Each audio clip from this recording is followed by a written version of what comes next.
A service of KIBMradio.com, the Internet's home for an all old-time radio.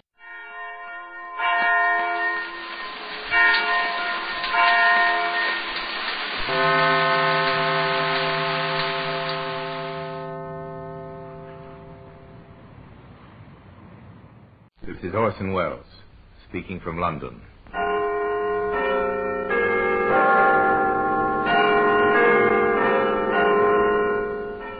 Black Museum. A museum of death. Yes, here in the grim stone structure on the Thames which houses Scotland Yard is a warehouse of homicide, where everyday objects, a fountain pen, a cufflink, a high-heel shoe, all are touched by murder. Now here's a scarf, torn and ragged. The faded tartan, a cheap reproduction of the honorable colors of the Stuarts, red with green blue crossings and a double over check of white and yellow. This scarf belonged to Walter Hoffman Piewski, known to the police and his friends in the underworld as the Pike. There's no doubt about this scarf being his property, Superintendent. He was wearing it when he was sent to Dartmoor 10 years ago. The description tallies, does it? Exactly. It's all written down in the prison property book, even to the patch on it. So the Pike's our man. Right. We'll get him. And get him they did. And all because of a scarf, appropriately known in Cockney circles as a choker. The Pike applied his choker to a human throat. The throat of the driver of a post office van. The Pike pulled the choker too hard. It was instrumental in convicting him of murder. And that's why it's earned its place here in the Black Museum.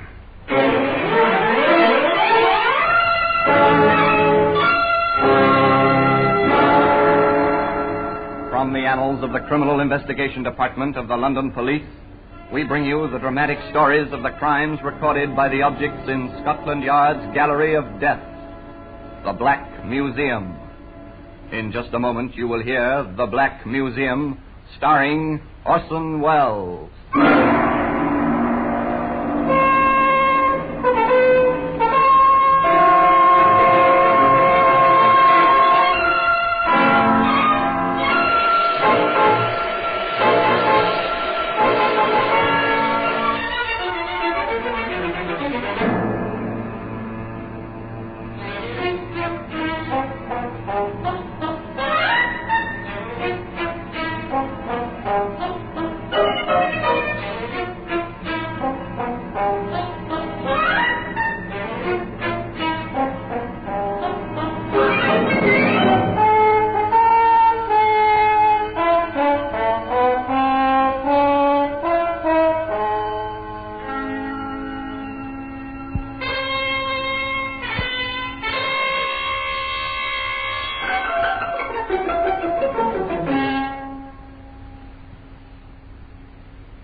Now, The Black Museum, starring Orson Welles.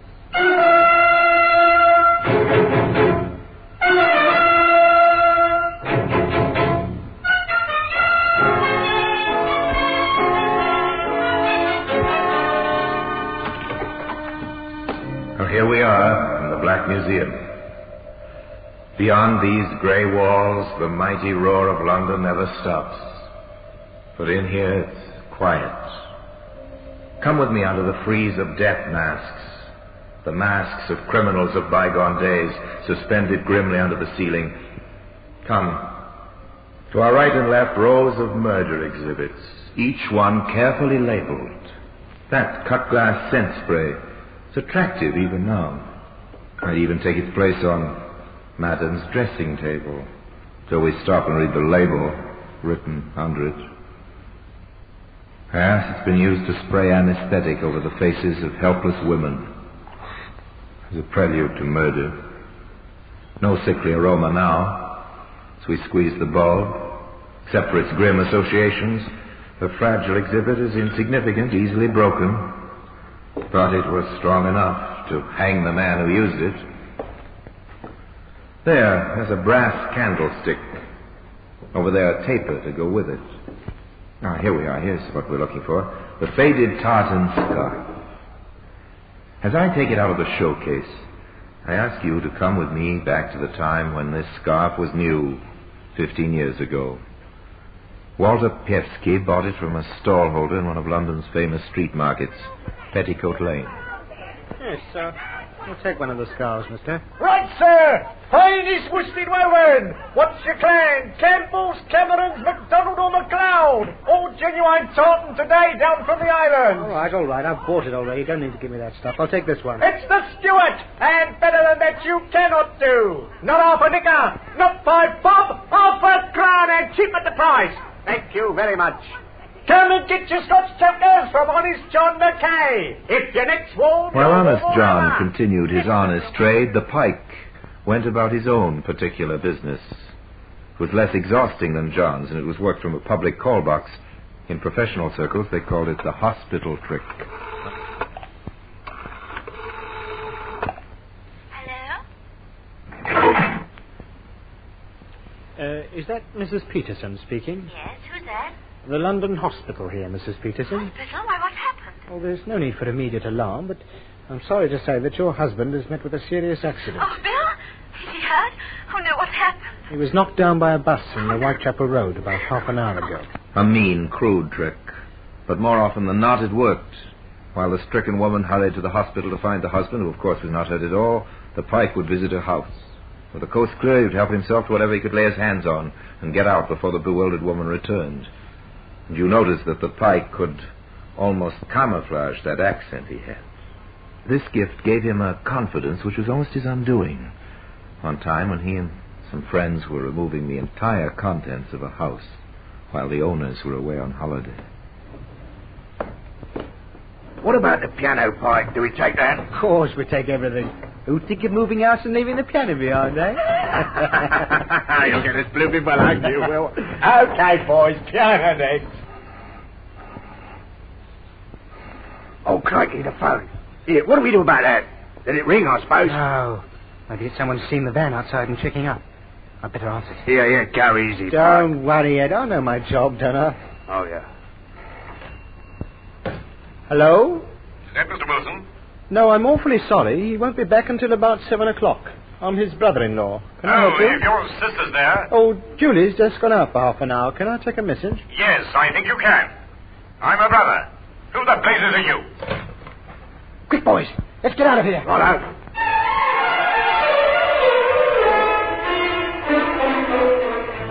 So the piano was left behind after all. But Pike got away with most of the household belongings and observed not only were his operations becoming bolder, but he had planned his action carefully.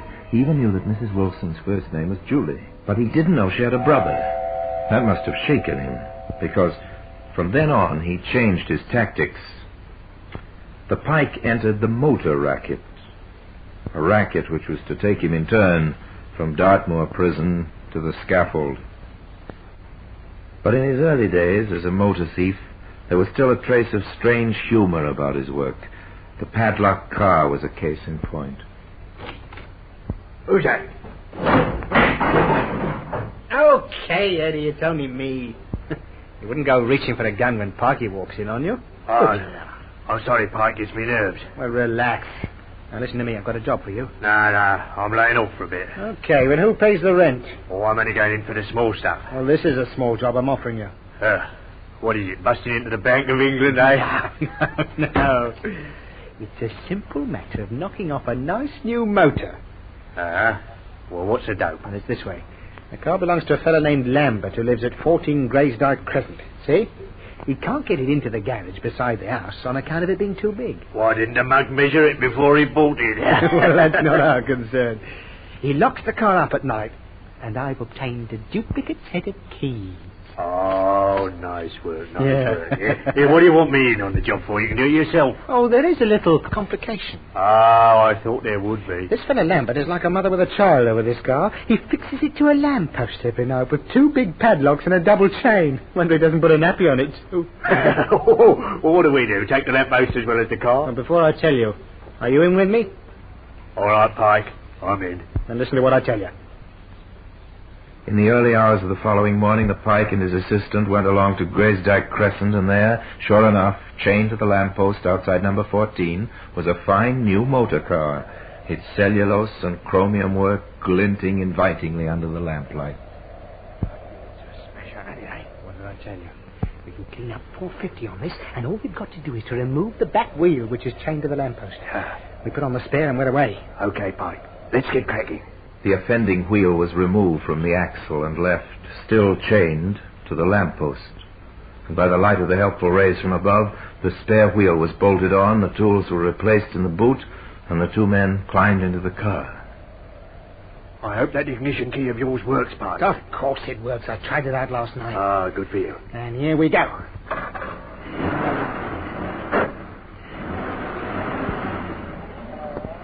I told you it was going to be easy, didn't I, Ed?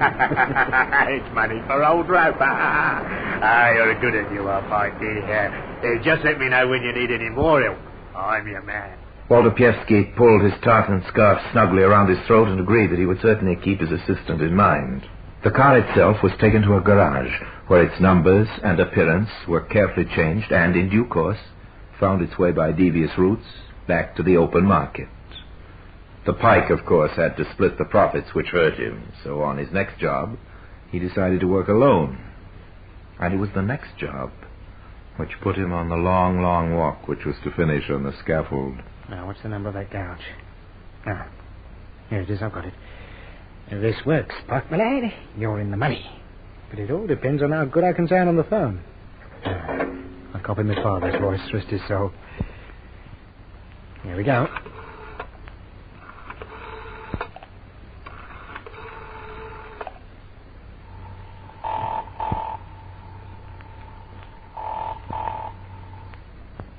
Boners, good evening. Hello? Brins? Yes, sir. Can I help you? My name is Maurice Bluet of 17 Granford Court. Oh, yes, sir. I know. The big block of flats in Cullerton Drive. That's right. I am staying here with a friend, Major General Lewis. Oh, yes, sir. He tells me that you have a new Rolls Coupe in your showroom.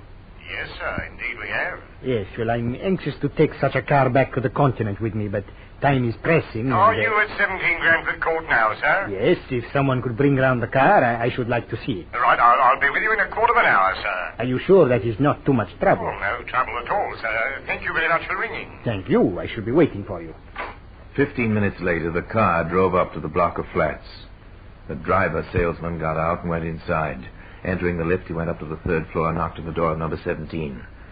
Needless to say, the occupier had never heard of either Maurice Bluet or Major General Lewis.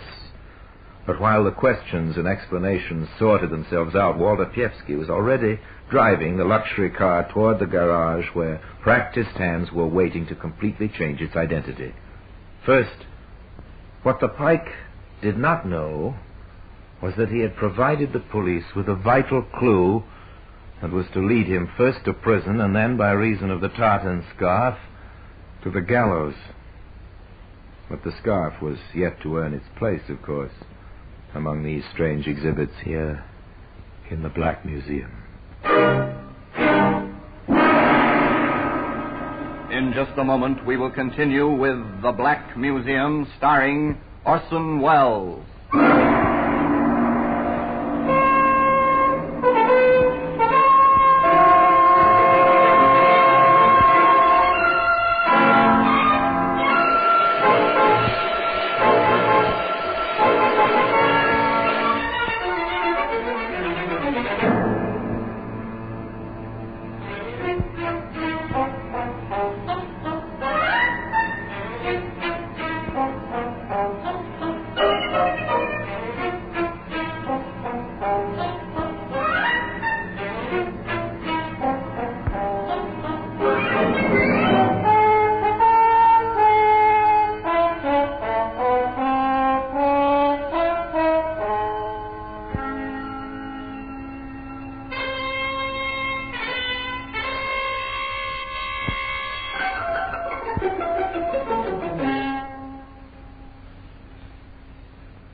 And now we continue with The Black Museum, starring Orson Welles.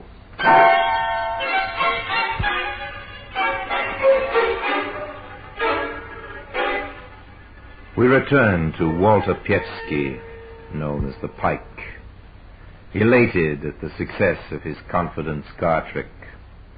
He made a handsome profit on the rolls, and despite the fact that the police subsequently traced it, they never traced the theft back to the Pike, not until he tried the same operation again. Certainly he changed the district, but, as is so often the case with a regular criminal, he develops regular habits, and the routine served up to the local garage was almost exactly as before. Yes, I'm staying with Sir Leslie, and he tells me you've got that straight 8 in the showroom. I'm most anxious to take a car back to the continent with me, but time is pressing, and you see... I'd be delighted to bring the car round to you right away, sir, if that's convenient. If you're sure that it's not too much trouble. No trouble at all, sir. I'll be with you in 10 minutes. Oh, that is most kind. Thank you. Excellent. But you wouldn't think it was so excellent from your point of view if you knew what was happening at the garage, Pike.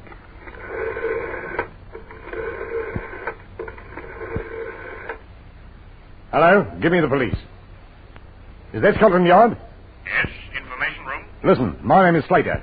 I run a garage, Carlsbrook Street, North 1. Yes, sir. A few weeks ago, the local police warned me about a car thief who worked a telephone trick, asking salesmen to take cars round to fake addresses for inspection. He just rung you, has he, Mr. Slater? Yeah. It might be in, or it might be genuine.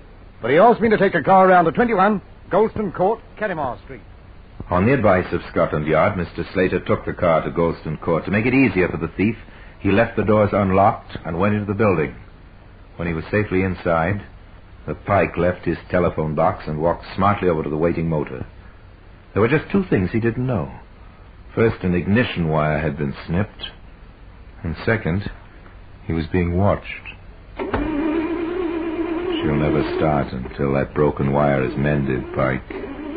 You're wasting your time. You're going to waste a lot more time, too. 7 years, to be exact. Hello, sir. You're having a bit of starting trouble. Oh, hello, officer. Yes, I don't know what's happened here. I'm used to this sort of thing. So is the other constable here. Oh, there's 2 of you. There's a lot more at the end of the road. Suppose you hop out of that and let us see whether we can't get the car going for you. No, I can manage. All the same, you might let us have a go for you. Okay. That's the idea. Are you the owner of this car? Hold him, George. He's got a knuckle there, sir. Let me go, you swamp! No, you don't. Oh, sorry. Put a bracelet on him, quick. You all right, 71? Oh. How is he? Looks as if his jaw's broken, Inspector. Right. Take this man to the station. What's his name? I'm talking. Very well. I'm charging you with grievous bodily harm and resisting arrest for the attempted theft of this vehicle. There may be further charges. There were further charges, including the theft of the big rolls. Walter Piewski, alias the Pike, had played the same game once too often, and a search of his flat in the East End produced more evidence of his varied career in crime. The police had been waiting for him to make his first mistake. This time he'd done it. At the Old Bailey, he pleaded guilty to over 100 crimes, and there were hundreds more with which he was never charged. He was sent to prison for 7 years, and immediately on his reception, his personal belongings were entered in the property book, and he was wearing the tartan scarf, which later was to hang him. Juliet, grey, 7.5. Collar, 16, brown. 1 scarf, red background, green and blue stripes, white and yellow overcheck. The can steward. How do you know that, Piewski? The fellow I bought it from in Petticoat Lane told me. I'll take his word for it. Oh, there's a small tear 5 inches from one corner. Been roughly patched. Better put that down. Don't worry, boys. I won't accuse you of doing it. Don't you worry. I'll be retired by then. 1 pair leather gloves, size 8. 1 pair black socks, 10. Brown shoes, neat. The tartan scarf had been duly entered, and little did the retiring prison officer dream that his hastily scribbled details were to be subsequently brought up as key evidence in a murder trial. But Piewski signed the list of his personal property, and for the next 7 years he was a guest of His Majesty's government in the most famous prison in England, Dartmoor. But in 1946, justice had run its course. The Pike was given back his personal property, which included the tartan scarf, of course, all duly signed for, and so he was released upon a battle-scarred London. Time passed, and he added to his lawful wages by meager pickings from the black market. And more time passed, until one day the inspiration came to him like a bolt from the blue. He mulled it over in his mind. He carried out the research, and not until the plans were cut and dried did he put Ed Javison in the picture. This is it. This is going to be the clean-up, Eddie. Yeah, what is it, Pike? We're going to stick up a post office van, see? A post office van? I've been standing in for a chap selling papers right outside a big post office in the West End. Every night I watched the mailbags coming out and going into the vans around 6 o'clock. Uh-huh. And the other night I hired a car and followed one. It cut through Braston Mews to Park Lane. Yeah, did you say you hired a car? Yes, what about it? Never mind. Go on. Well, I had it out 3 nights and I found the vans don't change their route. It's the Mews every time. Cuts off a bit of traffic, you see. Yeah, go on. Now, the Mews are very dark. Badly bombed and no residents that I could see. Yeah, I'll get it, yeah. All we have to do is get a fast car and wait there until the last van comes through. Yeah, how many are there? Only 2. We draw our car out on the path of the second one, as if we were going to back into the garage, see? Yeah. The van stops. Yeah. We fix the 2 men in it, fill up our car from the back, and bring the stuff back here to sort. To sort? Oh, I like that. Yes. Here we can bring it through the back way. When do we do it? Well, I think our most profitable haul will be tonight, Friday. Well, what about a car? Oh, you can leave that to me. And Walter Pievsky ran true to form. He wanted a fast car in a hurry. He applied the methods he knew. He worked the telephone trick on a young and trusting motor salesman who duly delivered a shining, high-powered limousine to a block of flats. As he disappeared into the entrance full of expectation, the Pike drove off rapidly to Braston Mews, where his partner was waiting for him. The timing was perfect. As the car stopped, the first post office van was already approaching. Here, keep your head down, Ed. Here he comes.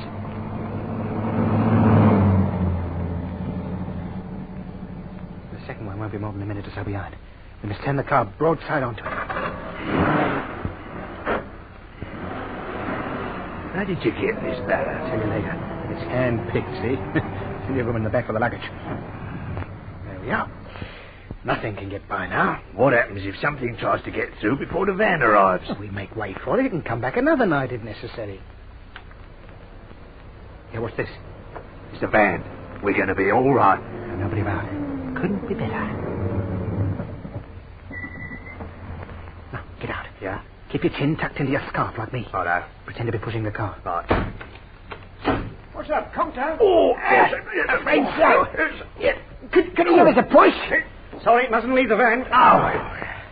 Well, look, in that case, I wonder if you'd like to earn yourselves 10 bob, eh?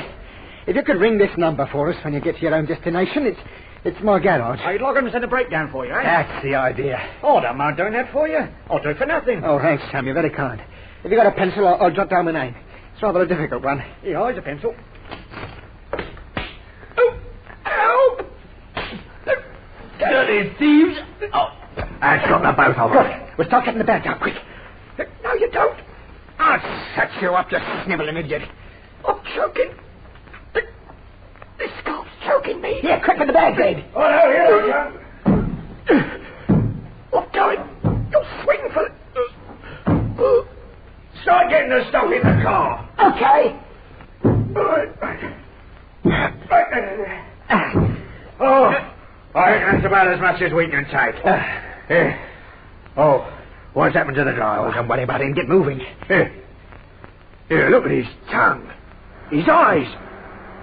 You've killed him. Stop talking. Get on with the job. There's a car coming. They've got us in their headlights. It's the cops. Well, let's get out of here. Outside on the corner. He's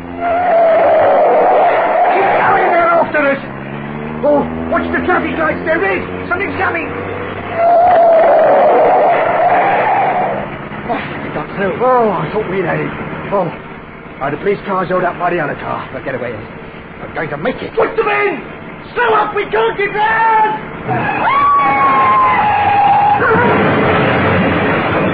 Ed Javison died in that crash, so mutilated that his body could not be identified. By some miracle, the Pike escaped and staggered away into the shadows. But his tartan scarf was still round the throat of his victim, lying in the mews.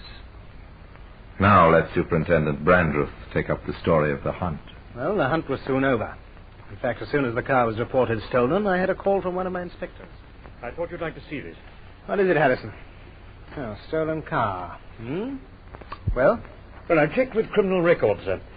There was something familiar about the method. Calling up a garage and getting the salesman to deliver the car to a block of flats. Mm-hmm. Now, here's the list of men who practiced that.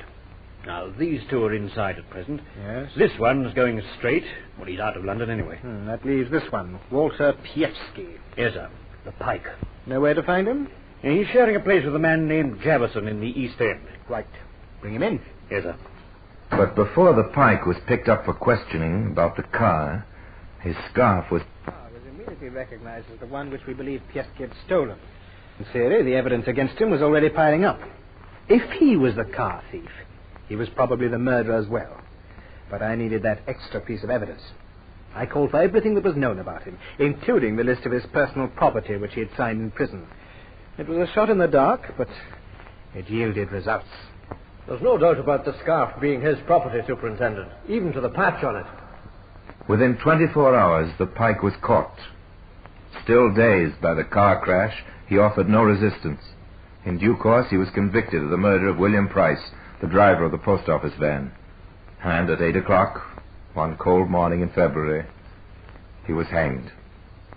All because of this tartan scarf, which has earned its place today in the Black Museum. Orson Welles will be back with you in just a moment.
Now here in person is Orson Welles. Under English law, there are no degrees of murder, and the death sentence has to be pronounced on a man or woman convicted of the crime. Recommendations to mercy by the jury are always carefully considered. But in the case of Walter H. Pievsky, no such recommendation was made. The evidence against him was unshakable, and on the eve of his execution he reproached himself bitterly, not for the death of his victim, or even his unfortunate partner, but for two other reasons. The supreme crime of murder had brought him no profit, and as his last hour approached, he became increasingly angry at his own forgetfulness. Oh yes, they usually overlook something. And that's why the faded piece of tartan has earned its place here among the other exhibits in the Black Museum. Now, until we meet again in the same place for another story about the Black Museum, I remain, as always, obediently yours.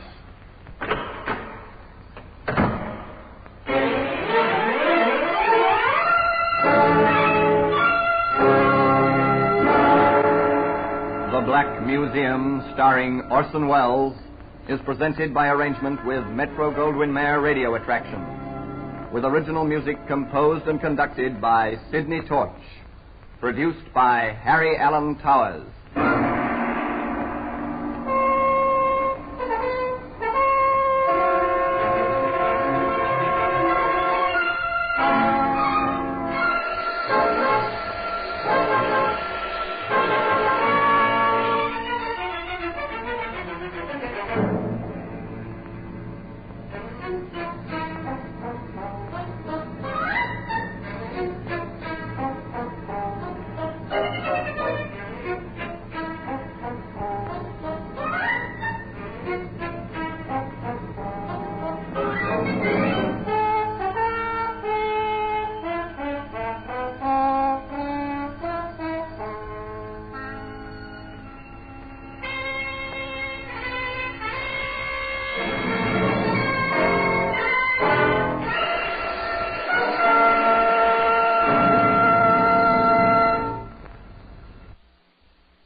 is Orson Welles, speaking from London.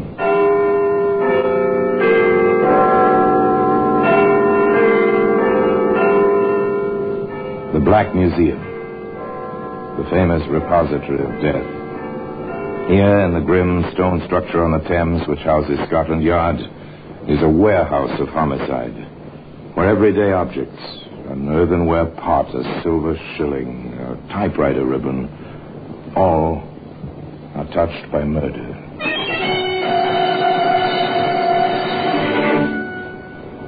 4 small bottles.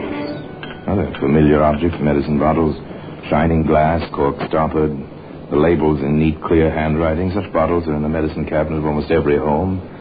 These were found... Found one, Inspector. 2 ounce size. Yeah, the others can't be far. Yes, here are 2 more. 1 ounce capacity, these. Here's the 4th. Innocent little things, aren't they, sir? Well, today, those 4 small bottles have a place, a very honored place, in the Black Museum.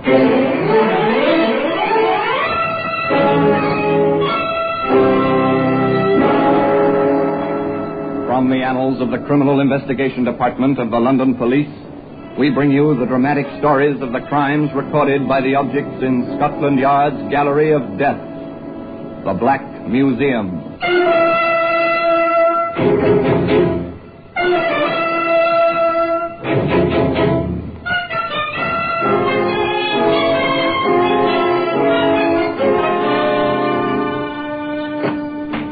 Here we are, Black Museum. Scotland Yard's Museum of Murder. Yes, here lies death.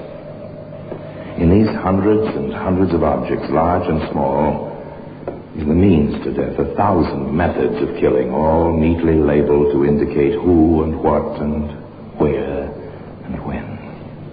Here's a kitchen mop. Long handle. It's gray with use. Gray where the red-brown stain fails to cover the grayness.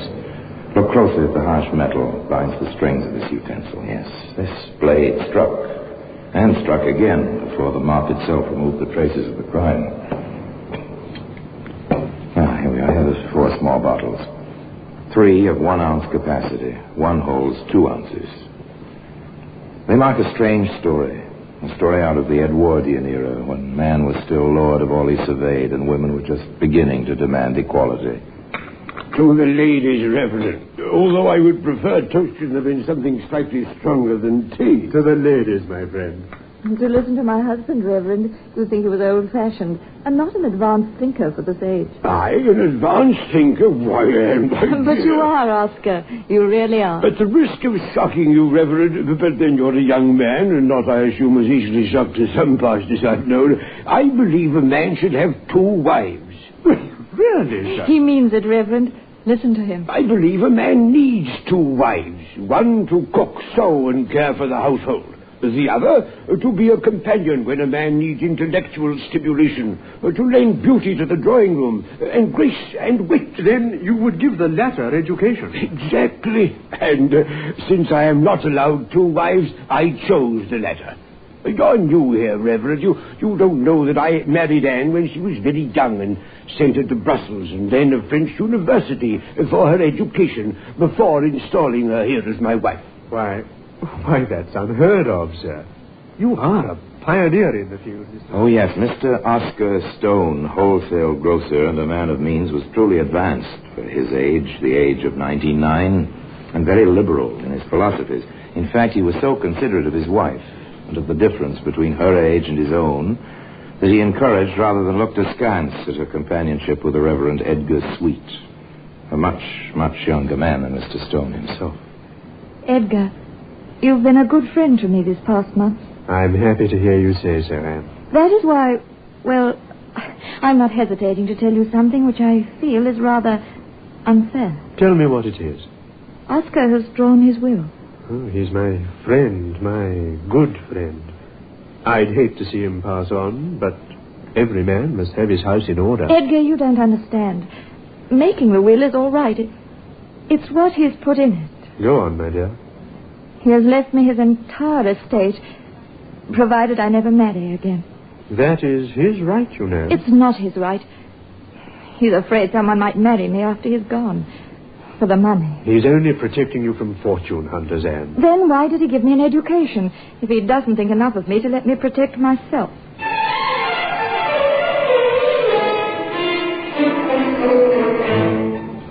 A serpent in Eden?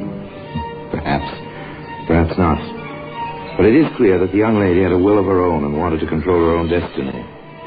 In any case, the friendship ripened, not only between the two young people, but between Edgar and Oscar as well.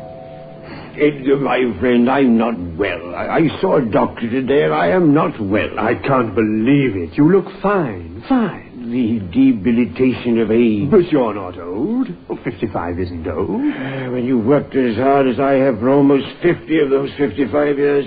Well, in any case, I've decided to take a rest. Excellent, Oscar. That's what you need. An extended vacation. I've made arrangements to go to the shore. A month at the sea ought to practically, rejuvenate me. I'll miss you. Our talks have been a great stimulus to my work. And I thought that, well, even pastors have vacations occasionally. Occasionally we do. Of course. So I reserved accommodations for you, along with Anne and myself. But I can't possibly afford... As my guest. You don't know how much I appreciate this, Oscar, but I couldn't accept this. Oh, I'm sorry. I thought you were alone, Oscar. I'm glad you came in, Andy. I was telling Edgar we're going to the shore for a month. Oh, Oscar, how nice. I'm insisting that Edgar come along as my guest. How can I accept such an invitation? Tell him you will find him as welcome as I will, Anne. Of course I'll find him welcome, Oscar. Edgar knows that. They compromised. Edgar came for weekends. The ripening of a friendship. Or the growth of a triangle. A classic triangle. Husband, wife, and the young man.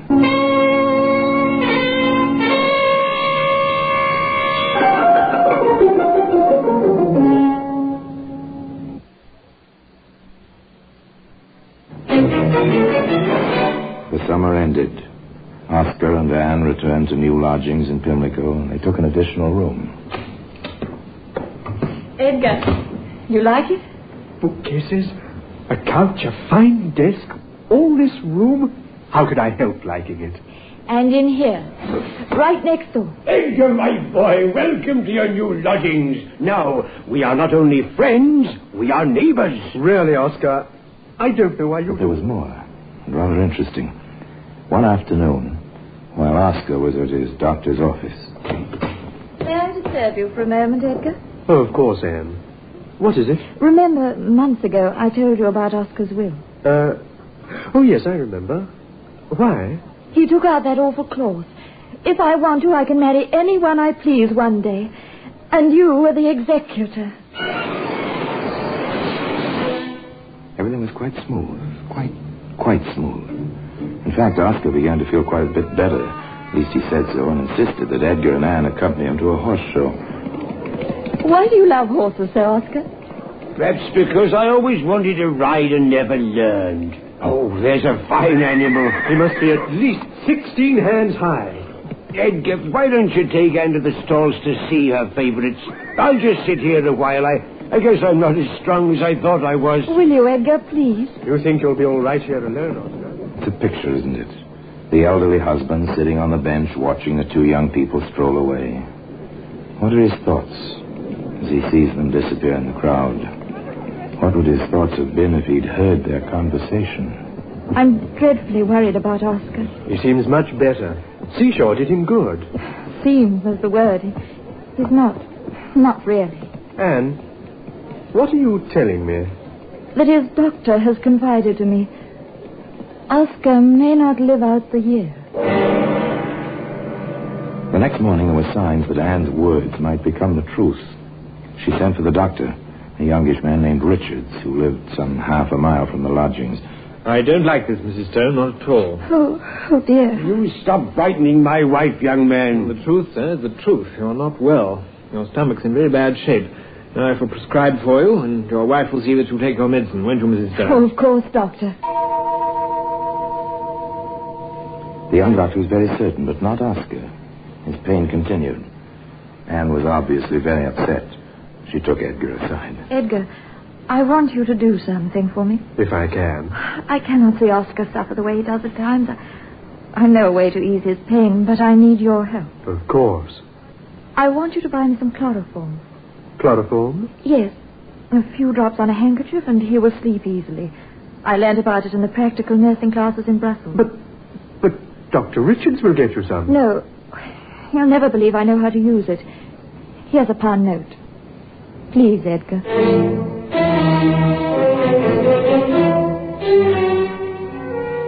Edgar went to the nearest chemist shop. What can I do for you, Reverend? I'd like a little chloroform. Whatever for, sir? I understand it's good for taking out grease spots. Oh, yes, I suppose it is. But be very careful with it. 3 more times, Edgar walked into chemist shops and bought a small amount of chloroform. There are the 3 1-ounce bottles and the 1 2-ounce bottle. Out of consideration for Anne's convenience, no doubt, Edgar poured the contents of all the small bottles into a larger one and delivered the chloroform to Anne. Quite suddenly, Oscar became a whole lot better. Landlord, I want to speak with the landlord. Yes, Mr. Stone. How can I help you? I want to prepare a surprise for my wife and the Reverend for tonight. Yes, sir. A New Year's Eve party. Some roast duck, a bit of cold ham, some good cheese, a bottle of champagne, and a bottle of good brandy. It's short notice, Mr. Stone. But I'll do my best. What'll you be eating? What everyone else eats. Will they be surprised? Oh, I'm feeling wonderful for the first time in months. And for breakfast tomorrow, see if your maid can find a haddock, a large one. Oh, I feel I shall be quite hungry in the morning. Oscar wasn't hungry New Year's morning. Oscar was dead. And today, the 4 small bottles which played so large a part in his death can be seen in the Black Museum.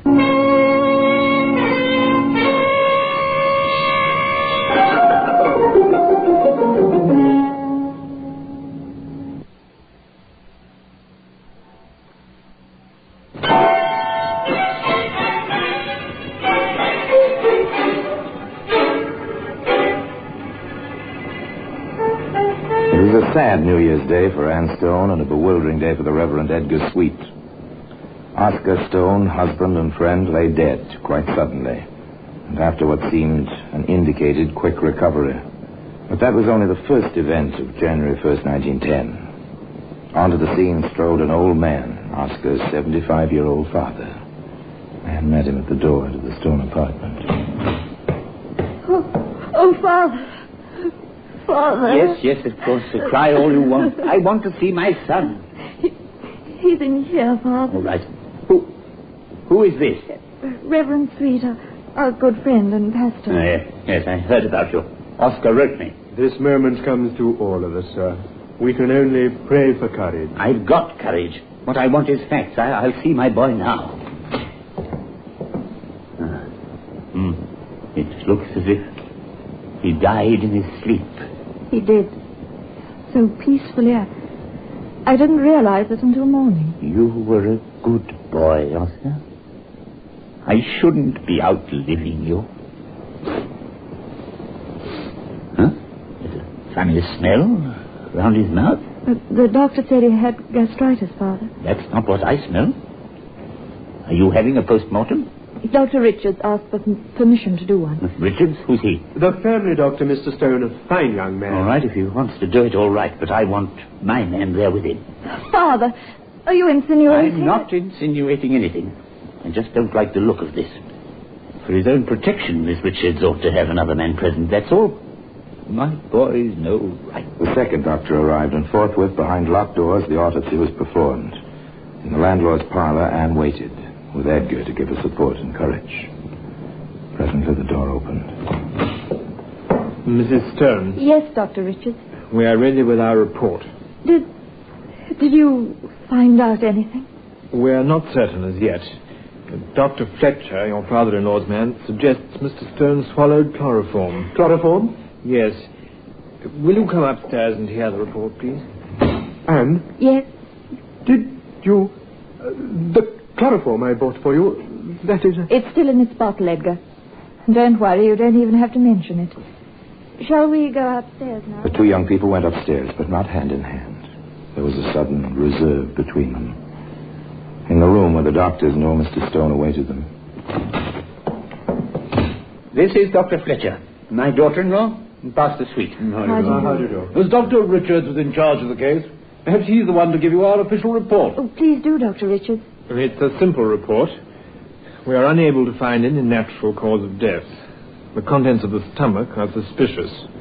We're holding them for the coroner. Have you any particular suspicions, gentlemen? None which we care to state officially. You realize the room where death occurred must be sealed and its contents must not be touched. Oh, my purse is in there. It will have to stay there. Surely I may have my coat and a hat. I assume so. If Dr. Fletcher's present when you remove them.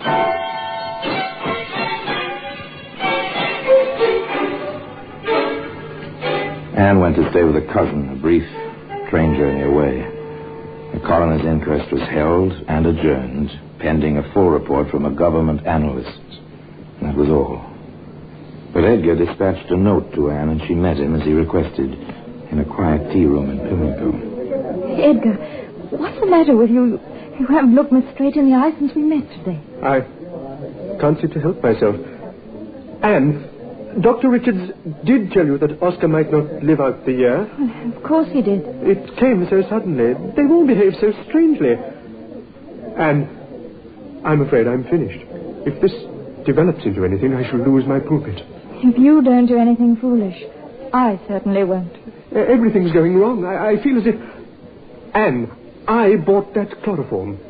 If there is chloroform in the autopsy report... Anne, don't you see? Forget the chloroform. Forget all about it. I can't. Where is it? What did you do with it? I took it with me when I left the apartment. Right in my coat pocket, under the nose of my dear father-in-law. I poured it out of the train window. Then I threw the bottle away. Oh, that makes it worse. If they prove that Oscar was... But don't you see? They'll trace the chloroform to me. In other words, Edgar, you're implying that I gave it to Oscar. I'm not implying anything of the kind. What else are you saying?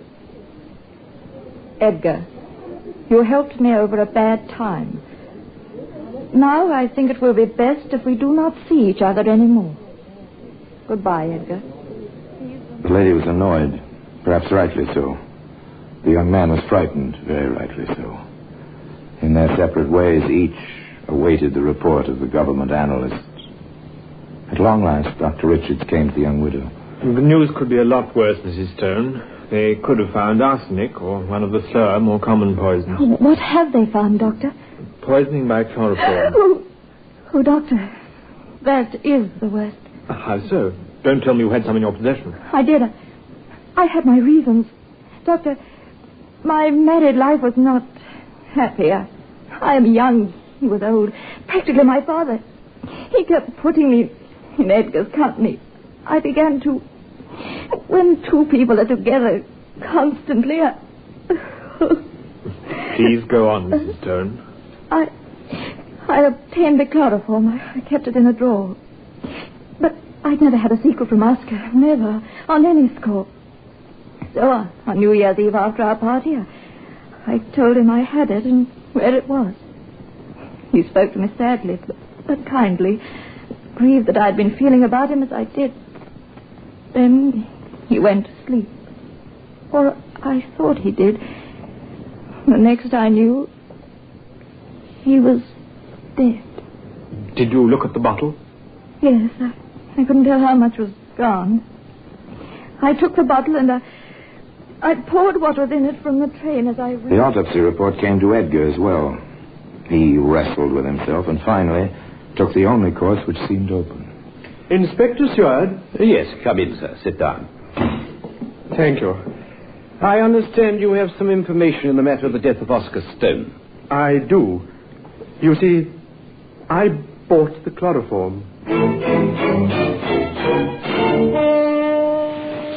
They should be in here somewhere, Sergeant. If the little parson is telling the truth. I'm sure he is. He let himself in for something with that woman, didn't he? It looks that way. Leave it to a woman every time. Grease spots, eh? Not bad for an amateur. I suppose this is the gorse flesh where you said he threw those small bottles? Yes, this is the place. I found one, Inspector. 2 ounce size. The others can't be far. Yes, here are 2 more. 1 ounce capacity, these. And here's the 4th. Innocent little things, aren't they, sir? Anne Stone, I have a warrant for your arrest on the charge of willful murder of your husband. Edgar Sweet, I have a warrant for your arrest. You stand charged as an accessory before the fact in the murder of Oscar Stone. The trial took place at the next assizes. Gentlemen of the jury, the Attorney General, who has this case in hand, with full knowledge of the facts, will present no evidence against the Reverend Mr. Sweet. You are therefore directed to find him not guilty, and I shall order his release at once. Edgar Sweet left the courtroom, a much wiser young man. The trial of Anne Stone proceeded and rested entirely on the medical evidence. Dr. Fletcher, you have described yourself as an expert in criminal toxicology. We have accepted you as such. Is that correct? It is, sir. Very well. Now, I call the particular attention of the jury to the answers you will give to these questions, as they will have great bearing on the evidence against my client. First, sir, have you ever known of a recorded case of murder by liquid chloroform? No. Is there any record, to your knowledge, of the forcible administration of this liquid, of anyone pouring it down a victim's throat? There is not. If the victim were sleeping, for instance... The burning would waken him. It'd probably go down his windpipe, not his gullet. And there would be burns, clearly visible after death. There would be. Then, in your expert opinion, Dr. Fletcher, is it impossible to commit murder by liquid chloroform? Nothing's impossible, but it's highly improbable. Thank you, Doctor. That is all. The chief witness of the Crown, Dr. Fletcher, had given his testimony. All that remained, in the opinion of the defending counsel, was to create a reasonable doubt in the minds of the jury. He called no witnesses, but spoke for 6 hours, summing up. In essence, he said, Oscar Stone was a loving, if elderly, husband. He felt his life was over. Remember, he was an eccentric who believed in having 2 wives. Can we say that this man, who had given so much to his sweet young wife, was not prepared to give her the greatest gift of all, her freedom? Once he knew that chloroform was in the house, could he not have taken it himself and passed quickly into the coma which ended in death? And if he gave this lovely girl freedom, are you, who sit in judgment, to do any less?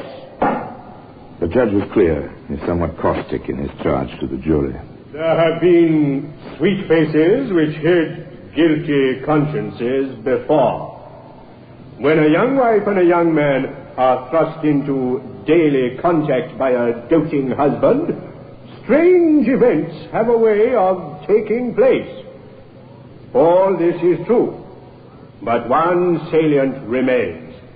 You may find this woman guilty as charged only if no reasonable doubt exists in your minds that she did commit the crime of which she stands. The jury deliberated for over 2 hours. There were 12 solemn men when they filed back into the jury box. Anne Stone rose to face them. The clerk asked for the verdict. The foreman rose and spoke clearly. We have considered the grave suspicions in this case, but find no evidence that would indicate who administered the poison to the victim. We find the accused, therefore, not guilty. But despite that perhaps surprising verdict of not guilty, the 4 famous small bottles can be seen today in the Black Museum. Orson Welles will be back with you in just a moment. No double jeopardy. That's an ancient English law, no double jeopardy. One cannot be tried twice for the same offense. It was felt, therefore, that since Anne Stone had been acquitted, if she had committed this crime, she ought to tell the world how it had been done. But no, All that was heard thereafter from Anne Stone was a letter addressed to a defending counsel. It read as follows. Dear Sir Edward, I feel I owe my life to your earnest effort. I have not been a good woman, and my temptations have been terrible. But though I have not kept my vows, you will judge me mercifully. And there the case rests. Now until we meet next time, in the same place, I tell you another story about the Black Museum. I remain, as always, obediently yours.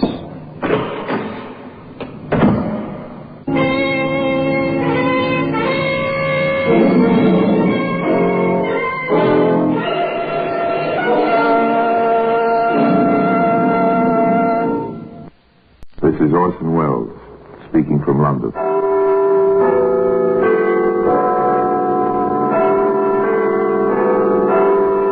Black Museum.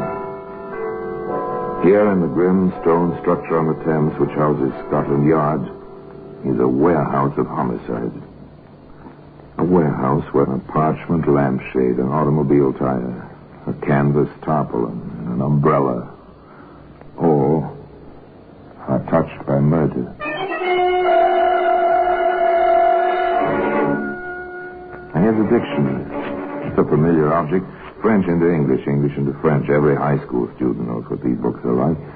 Word here, phrase there, merci, thank you, merci. And of course, a use common to most young men in countries not their own. Je t'aime. Je t'aime. Oh, you sound so passionate, Jules. What does that mean? In the little book, one moment, je t'aime and I love you.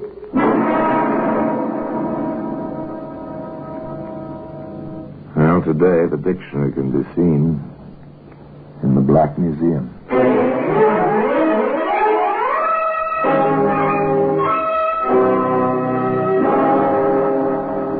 From the annals of the Criminal Investigation Department of the London Police, we bring you the dramatic stories of the crimes recorded by the objects in Scotland Yard's Gallery of Death, the Black Museum.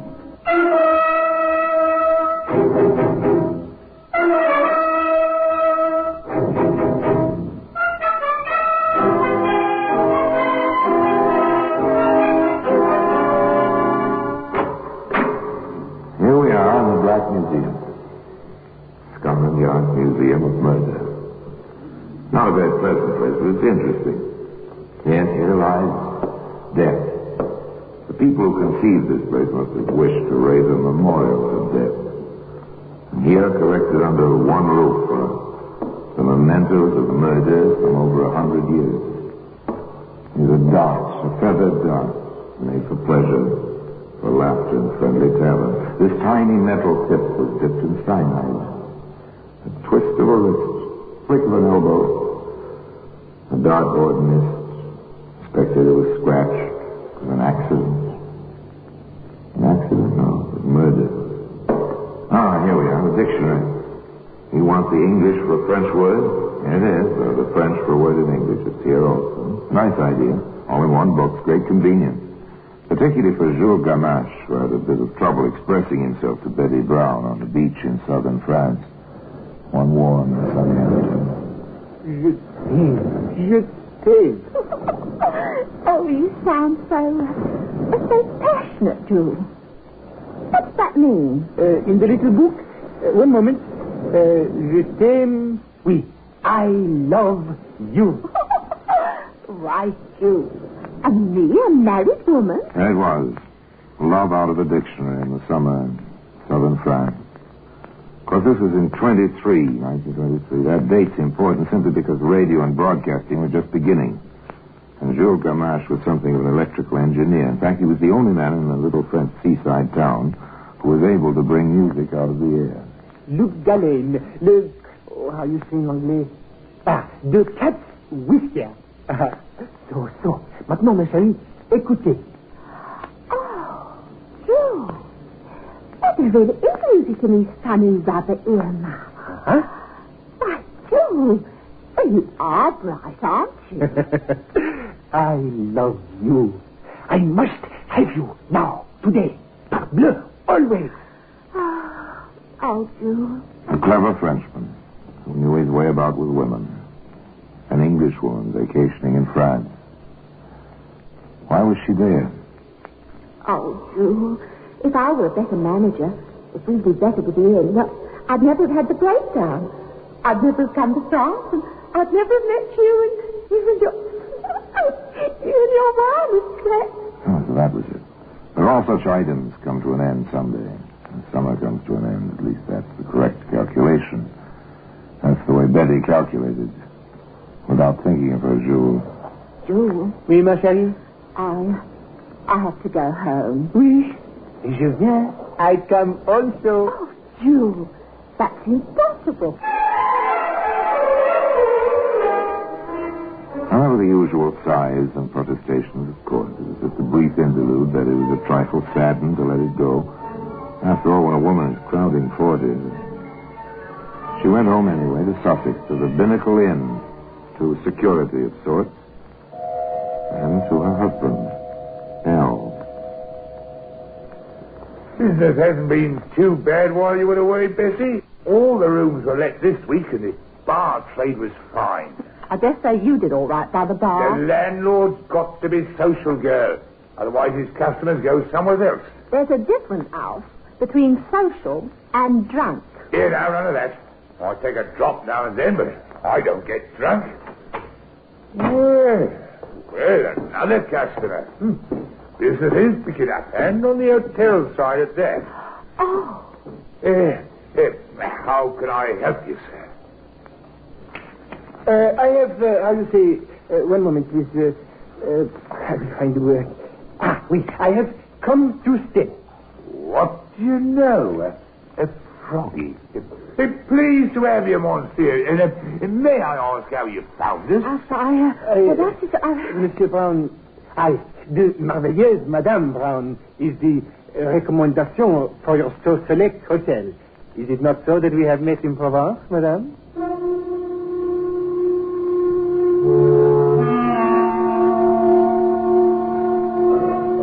The little Frenchman must have been mad. Mad with love. Or just a little touched in the head. In any case, he'd come just as he said, to stay. As he explained it to Al Brown. I am, how you say, an inventor. I have much great ideas. Yes, sure, Gamma, sure. But do you make any money? To make money? Je ne comprends pas. Money, shillings, francs. Oui, beaucoup d'argent. Oh, right now I wait from Canada. Much money. And what do you invent to get all this beaucoup money? The wireless. I am in the wireless, very much interested. Well, monsieur, if you can get music out of the air, maybe you can get some money out of the same place to pay what you owe us. Huh? You've been here a month now, and we haven't seen a shilling on your board bill. Board bill? Comment? There was another conversation shortly thereafter on the same subject, if not exactly on the same polite level. Look, Betty, he's your friend. We've got to have some money. How can I ask him for money, even if he is our friend? Yours, not mine. He doesn't take walks with me every afternoon. Alf Brown, are you suggesting? I'm not suggesting, dearie. I'm telling you. Get some money out of him or out he goes. You're supposed to be the business head in this family. All right. Tend to business here. Well, you never talked to me like this before. It was the first time for everything, they say. For the first time, Al was in the driver's seat, and he knew it. So did Betty know it. On one of their afternoon walks, she said as much to Jules. Jules? Oui, ma chérie? I'll suspect. He will do nothing, jamais. He's after me. Huh? To get money from you. What are you laughing at? I'm telling you, that will be real nasty. And he throws both out. And you without a penny. Well, it's not funny. He holds the whip hand. Don't you understand? Oui, one moment. Oh, Jules. Not that little book again. Oui, certainement, le petit livre. Ici, I have it. Like an Englishman, so... one may steal his wife, but not owe to him money.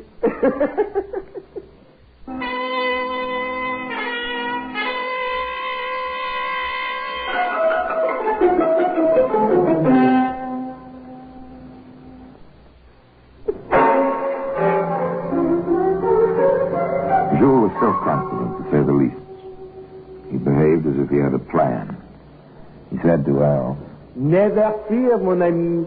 In a few days, beaucoup d'argent. You like? Oui? To Betty, he said, Je t'aime, ma chérie. Do not fear. All will be well. A quiet, dull New Year's morning. The routine of the inn continued, minus the overtired, oversleeping maid. After a while, the master came grumbling down the stairs. Bessie! Bessie, where are you? Ah, please.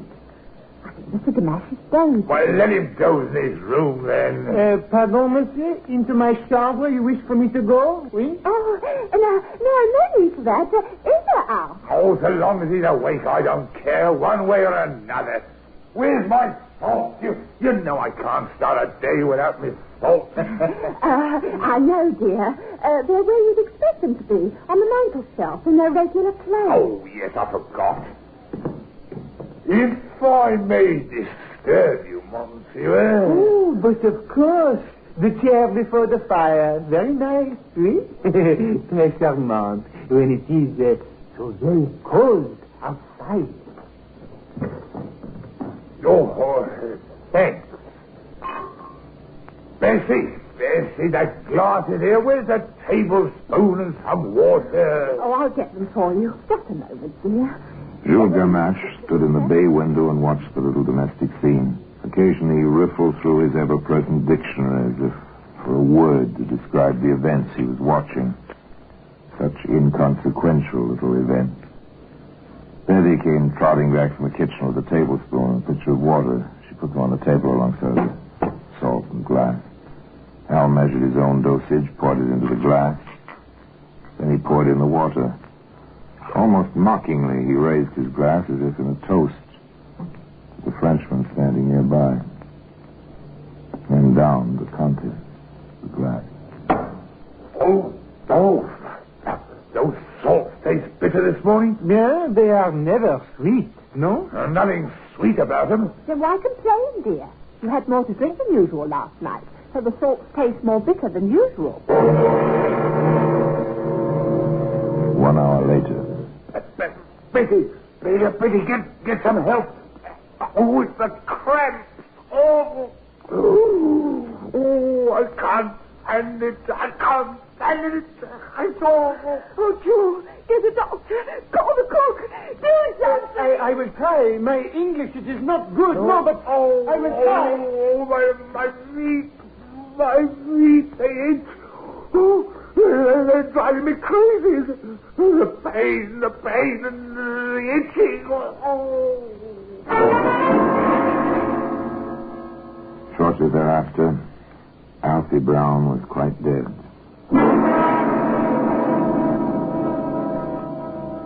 And so the tragedy reached its climax.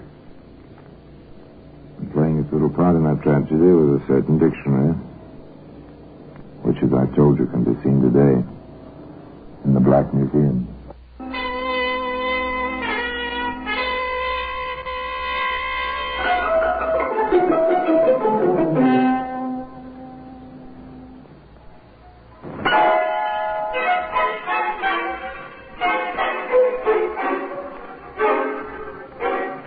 Dr. Westcott, the local physician, was called at once, but far too late. Alf Brown was past help. The doctor listened gravely to the story as Betty told it to him, while Jules stood by, the very picture of solicitude. Oh, he went so quick, Doctor. And it's like agony. Grabs, groans, and he said the strangest thing. What was that, Mrs. Brown? Well, he cried out with his feet were itching. It was almost love, and he said... Is that right, Mrs. Mills? Oui, monsieur le docteur, vous avez raison. Well, if you say so, it's an interesting symptom. Peculiar one, particular poison. Though how this household will come by it, I haven't the slightest idea. Poison? But, Doctor, it was his sauce. Although he did complain that they tasted more bitter than usual. Anything else, Mrs. Brown? No, nothing else. Oh, I'm so upset. Confused. But what poison? How? Itching feet, bitter taste, great pain, or they all point to strychnine. But of of course, we won't be able to know for certain until there's been a post-mortem. Oh, Doctor, why? Well, I can't sign a certificate under these circumstances. I have to notify the coroner and the police. Oh. Now, I think our next precaution is for you to give me the bottle, the spoon, and the glass into my charge. Where are they? Oh, well, I don't quite... Mr. Gamache, do you remember? Je ne sais pas, madame. Je ne comprends pas. Oh, come, Mrs. Brown. Now, pull yourself together. You want to catch the party who poisoned your husband, don't you? Perhaps that was a better question than Dr. Westcott realized. It was pure rhetoric at that moment, as far as he was concerned. Of course, the widow wanted to catch the murderer. Still took a bit of concentrated prodding of Betty's memory until she said, I know now, Doctor. I put them in the drawer of the kitchen table when I left Port Alfred for a moment to fetch some tea and soda. I thought it might help. They found the bottle and the glass and the spoon in the kitchen table drawer.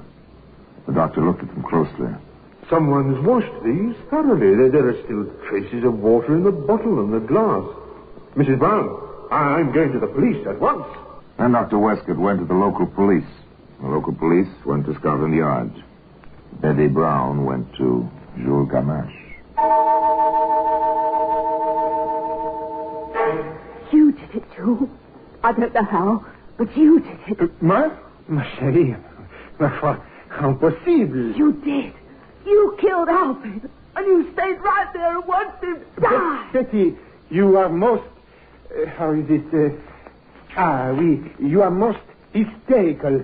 You know I do not kill your Alfie. You must know this. I know. I feel it in my bones. You killed him. Go away, Jules. Go away. I never want to see you again as long as I live.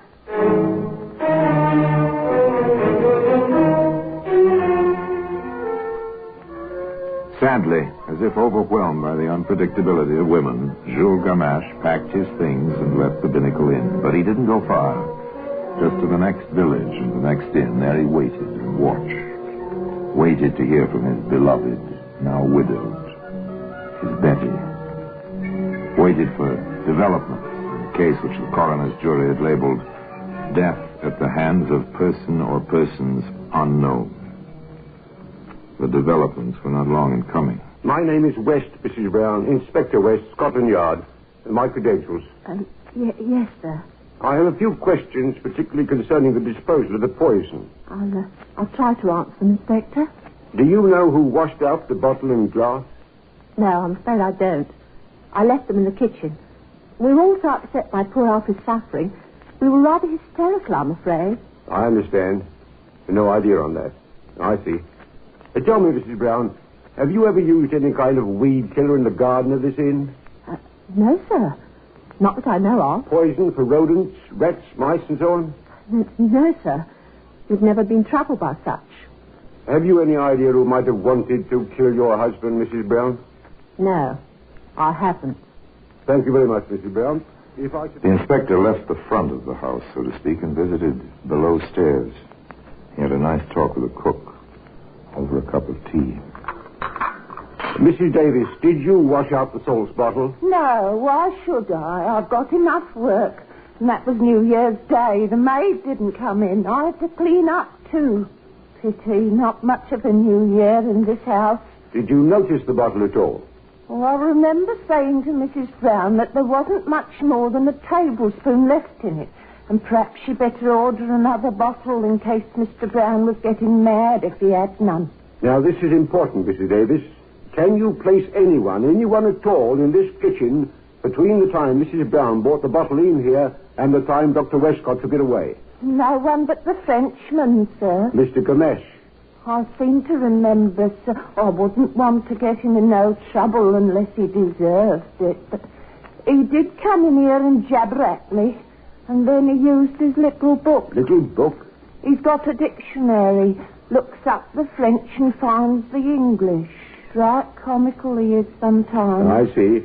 Then he looked in his dictionary. And he said bottle. He said something else. I didn't pay much attention. I just pointed at the kitchen drawer. Did he take the bottle out of the drawer? I wouldn't know, sir. For all I know, he just wanted to be sure it was in a safe place. I heard him open and close the drawer, that was all. Then he went out. Did he have a chance to put it back? Lots lesser chances. I was that busy running in and out. That's too bad. Oh, excellent tea, Mrs. Davis. The inspector was never a man to accept loose ends. He ran all his leads to earth.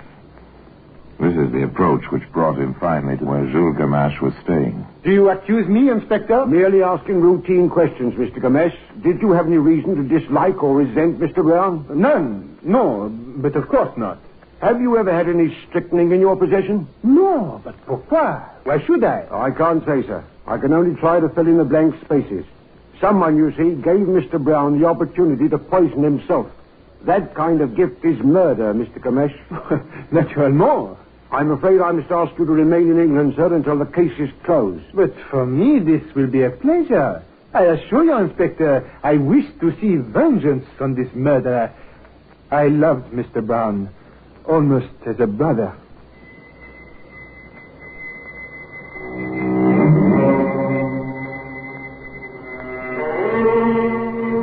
So there it was, a smooth, blank wall for Scotland Yard to face and search for some crack somewhere. The interest in the case simmered down. Nothing was happening. Then the newspapers picked up a lead, something so fantastic the men assigned to watch the Binnacle Inn and its neighborhood hardly believed their own ears. It seems that Jules Gamache began to write letters.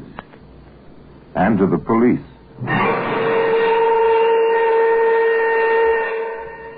There is one suspect who has not been questioned. A man long subject to Alfred Brown's whims and temper. The pot washer at the inn, known to me only as Georges.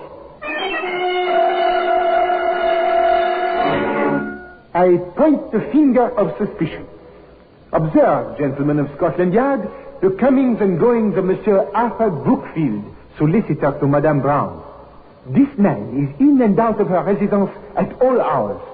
Certainly not all of this can be on business. Was jealousy entering the picture now?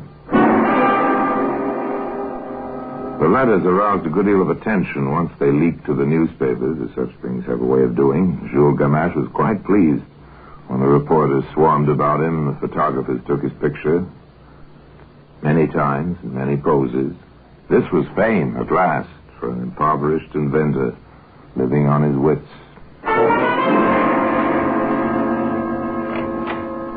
Come in, sir. You asked to see me on the Brown case. Yes, sir. My name is Scott, sir. I'm the owner of a chemist's shop in Woking. Not too far from the Binnacle Inn, is it? Just far enough to miss some of the news, but this morning I saw this newspaper. Ah, yes, our French friend. Do you know him? He was a customer of mine a few weeks back, just before Christmas. Go on, Mr. Scott. He asked for strychnine. Oh, what excuse did he give? Oh, something about experiments in the wireless. He kept consulting a small English-French dictionary to express himself. The wireless, yes, that's the new excuse. Although why they should think the wireless operations entail the use of poisons is beyond me. Did you sell him any? I did. I made him sign the poison book. The name he used was Hatch. Mr. Scott, do you think you can identify this man among a dozen others?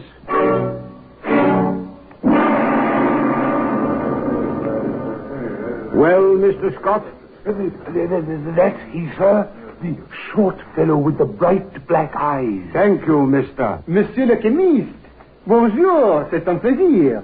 How you say, one moment, please.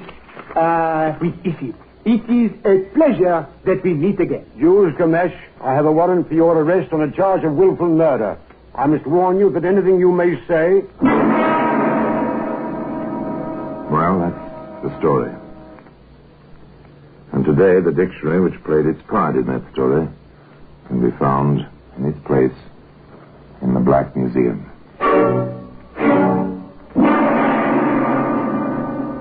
Orson Welles will be back with you in just a moment. Truly a strange, impassioned little man, that Jules Gamache. He's half crazy, half sane. You wonder about him. And you know, to add to the dilemma of his personality, here's one last point. While Jules was awaiting execution, he wrote another letter to Inspector West, stating that shortly after the death of Al Brown, he, Jules, saw a woman whether the woman was the cook or his beloved Betty, he didn't know, secrete something behind some loose bricks in the garden wall at the Binnacle Inn. Of course, the police investigated. They found 2 small jugs, one with crystalline strychnine in it, and the other with a solution of the same poison. Now, the question is, did Jules Gamache put those jugs there himself, or did one of the women? And if the latter, why did Gamache wait until just before his death to reveal this? Was it some odd form of gallantry? Well, I guess no one will ever know. And now until next time, till we meet in the same place and I tell you another story about the Black Museum, I remain, as always, obediently yours.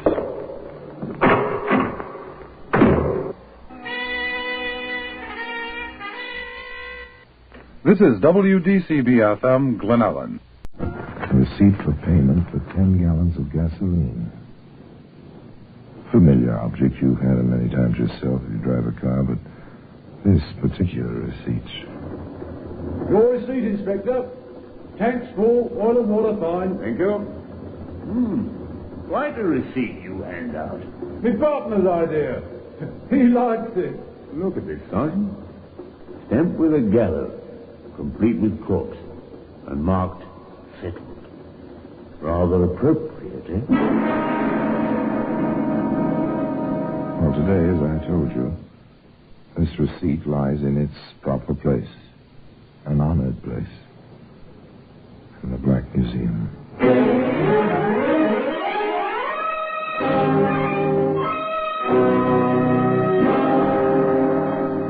From the annals of the Criminal Investigation Department of the London Police, we bring you the dramatic stories of the crimes recorded by the objects in Scotland Yard's Gallery of Death, the Black Museum.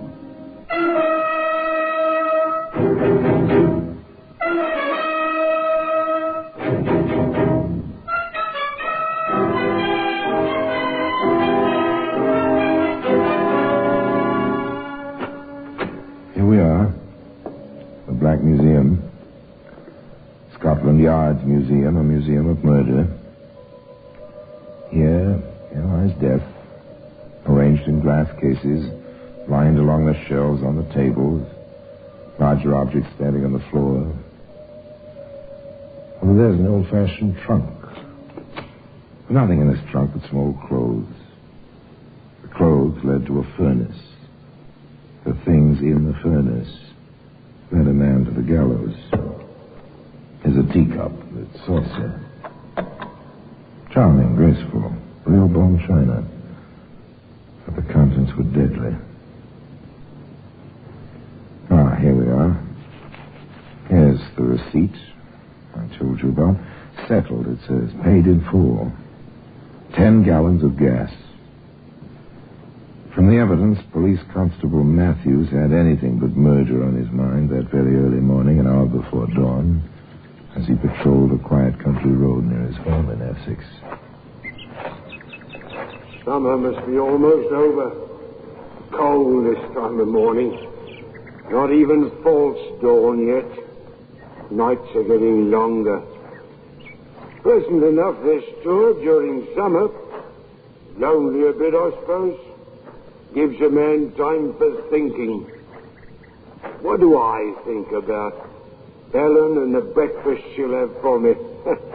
Egg, bit of bacon, cup of tea, then some sleep. Ridiculous. Grown man sleeping in broad daylight when you come to think of it. Well, company coming. Seems to be traveling at quite a rate. Too fast even this time of night. Stop that car! Pull over here!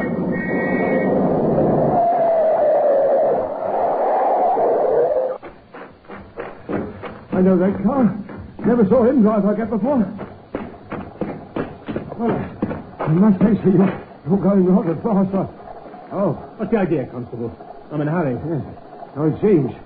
Let me see your license. I know how to drive. Where do you come from? Longridge Garage. It's a long way from here. Called out on an emergency. I said I'm in a hurry to get back now. And this car is yours? Oh, it's mine. Oh, another of you. In the back seat. Try to keep that flashlight out of my eyes. What's the number of this car? See for yourself. It's on the plate. I know the number. Do you? What is this, an investigation? If you want it that way...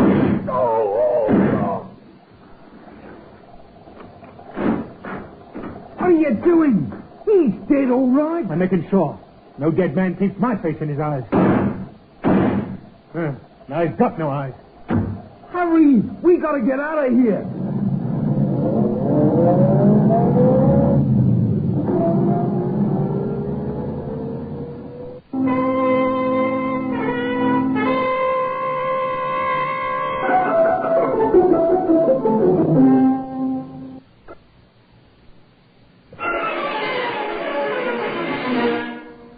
In the ditch where he'd fallen, bloody face turned skyward.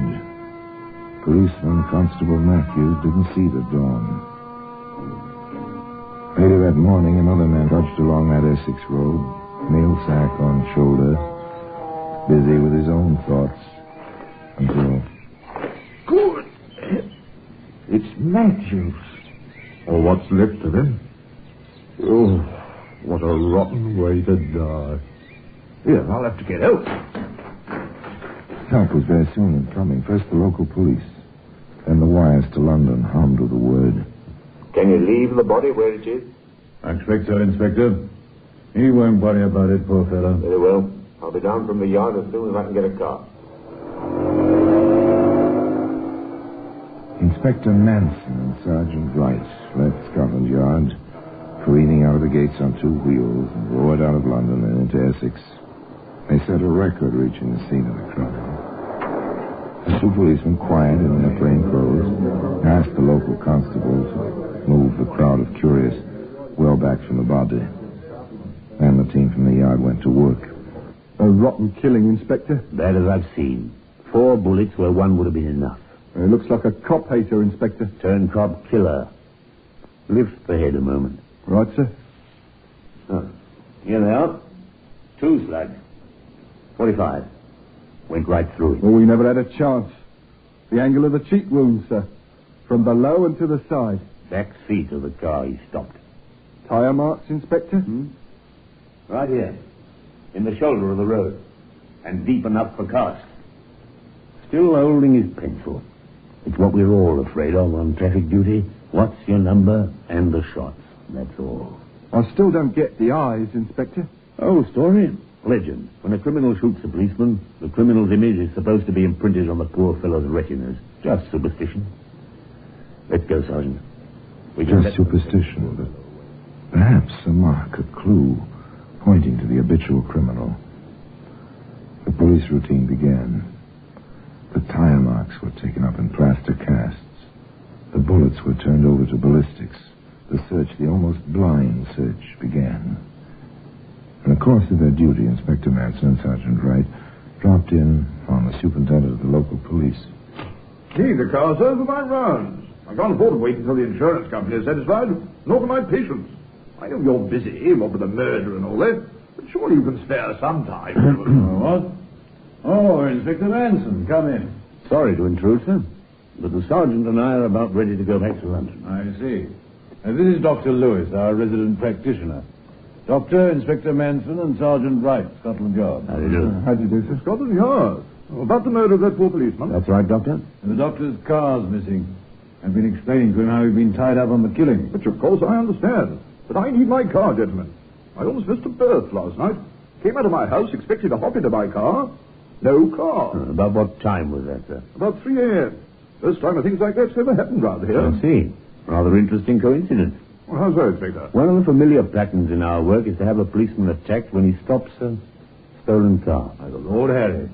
May I, Superintendent? Of course. Will you describe the car, Doctor?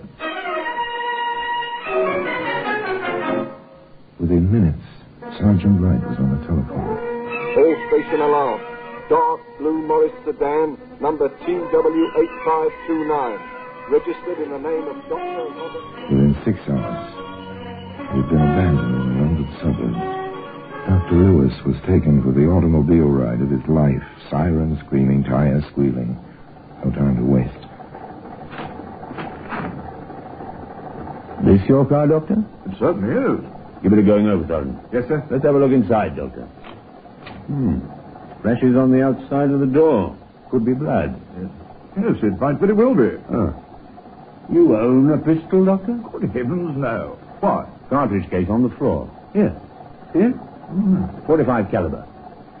Notice anything missing? Yes, my instrument bag. I left it on the back seat, as I usually do. Some quite valuable surgical equipment and all that. Hard to come by these days. I understand. Yes, Sergeant? Earth and dried grass, sir. Curbside wheels, front and back. Mudguard damaged on that side as well. And the tyres, sir, I'd not want to state positively until we've checked the casts, but they look the same as the marks on the road. Ah, excellent, Sergeant. Here's something may help. Inspector, Sergeant. Yes, Doctor? The speedometer. I keep a trip record every 24 hours. Just a habit. When I left the car last night, the speedometer read 40.9 miles.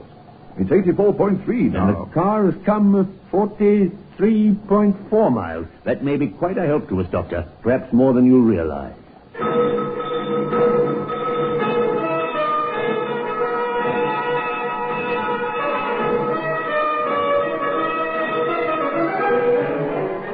The first point which came to mind as the inspector and the sergeant drove back to Scotland Yard. 43 miles. Took a lot of back roads.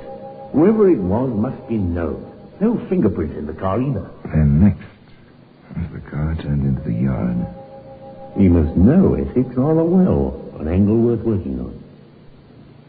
a little while later, with a pile of dossiers on his desk, the inspector said, What do you think of this one, Sergeant? Thomas Green, also known as Greenie Thomas, and Ted Grenville.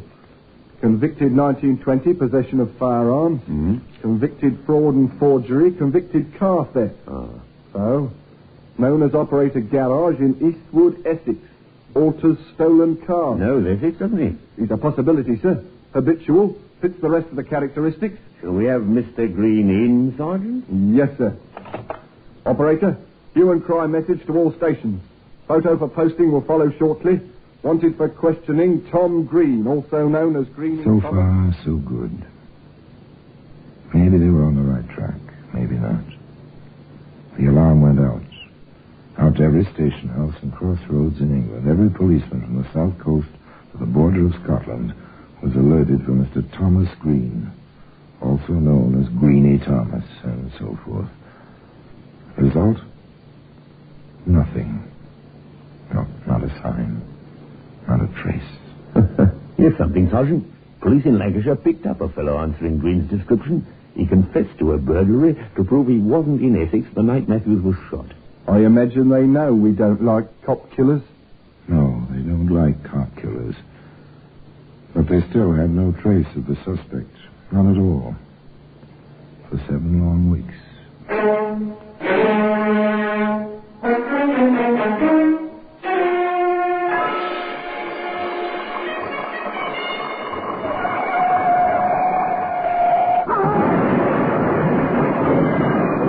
Where you going? Roadhog, you in the truck. Serves you right. Yeah? Wanna make something of it?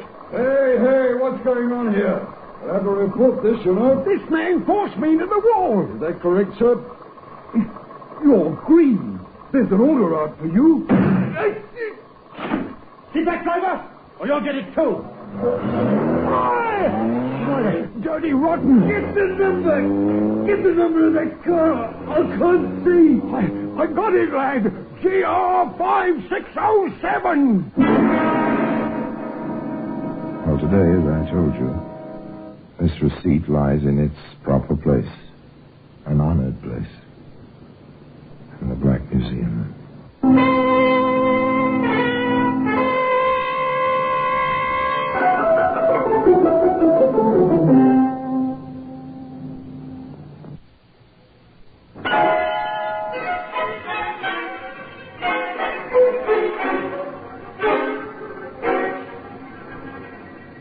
Another policeman shot, luckily not fatally. Another car number obtained. Immediate check, yes. A stolen car. A Vauxhall this time. Several times thereafter, in the course of 10 days, that number appeared on the Scotland Yard teletype. Armed robbery, cinema cashier. Lone thief seen leaving area in car number GR5607. That's Green, all right. He's broken cover with a vengeance. There it is again, Sergeant. Same number. This time he held up a railway station. He's made another stop, sir. This time a bank messenger. Same car, same number, GR5607.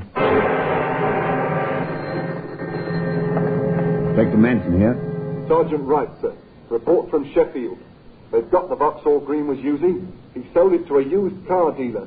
Man suspected of being a fence. Meet me at the gate, Sergeant. We are going to Sheffield.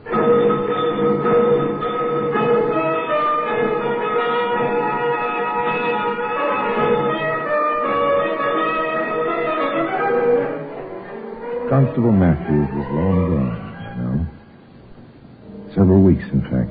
But the wheels of vengeance for his unnecessary death ground on in Sheffield. Inspector Manson talked briefly and to the point. Now get this straight. The man who sold you this car is wanted on suspicion of murder. Hold out on us and you'll be an accessory after the fact. We'll see to that. That was I to know, Inspector. He had owner's papers. They looked all right. I paid him in good faith, I did. Save it. You received stolen goods.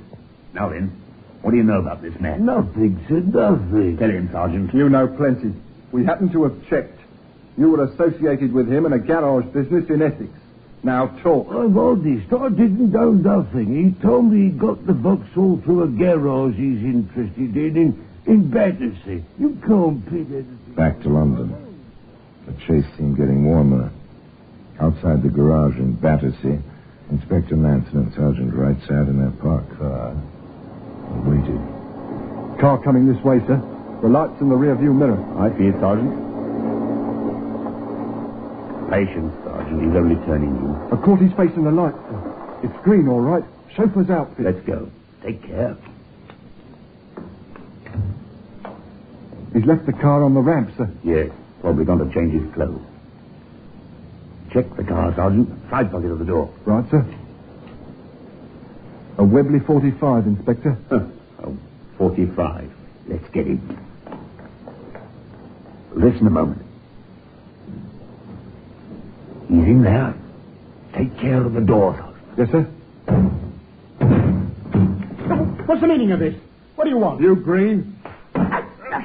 Let go, copper. If I'd not done it... Oh, thanks, sir. He almost had me. Put the cuffs on him. We'll take the Webley and get him back to the yard. Hello? What's this on the workbench? Medical case, sir. Initials on it, RL. For Robert Lewis, Inspector? I wouldn't be surprised. Let's go, Sergeant. And you needn't be too gentle with him. At long last, Tom Green, alias Greenie Thomas, was in custody. And a none too pleasant customer, this fellow. Hey, when do I get something to eat, copper? We'll get to that. You're in for questioning on a possible murder charge. I must warn you, anything you may say...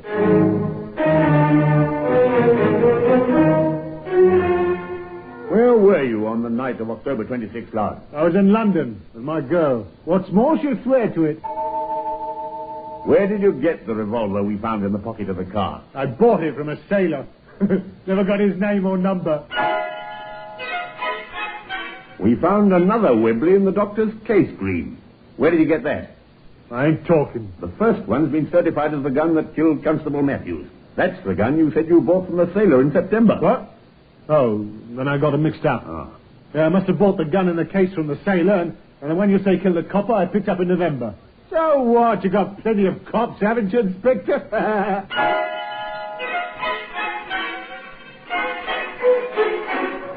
How are we coming on the check of Green's friends, Sergeant? They're all accounted for and all with alibis, except this fella Davis. Yes, it's funny about him. Yeah? What? Well, he spent most of his life in stir. But the last time he got out, he upped and married. In Sheffield. In Sheffield? And Green took that stolen Vauxhall to Sheffield? Let's bring Mr. Davis in, Sergeant. I'm rather interested in him.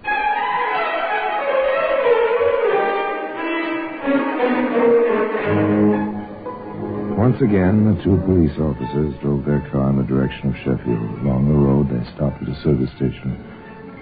10 gallons of gasoline. And a look at the oil and water. They pay the attendant and ask for a receipt. Vouchers will have to be signed in the usual police routine. Your receipt, Inspector. Tanks full, oil and water fine. Thank you. Quite a receipt you hand out. My partner's idea. He likes it. Look at this, Sergeant.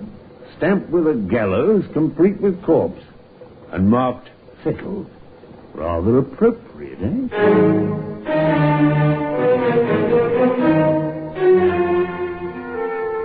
It might have been more appropriate if they'd had more success in Sheffield. Too late, Inspector. Our bird flown? Yes, sir. Left town the day before yesterday. The day we picked up Green. Oh, I see. Well, we'll find him. I'm beginning to feel more like a tracer of missing persons than an officer on a murder case. The familiar police machinery went back into action. The underworld was watched. The hue and cry message went to all stations. Within a few days this time, word came through. Davis has been seen with his wife in Liverpool, sir. All right, Sergeant. We'll travel.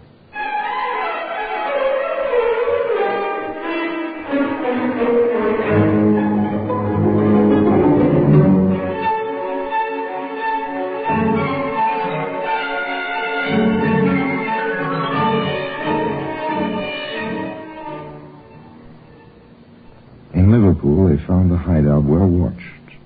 Davis wasn't there. His wife was at home. The place was a down-at-the-heels lodging house, disreputable, filthy.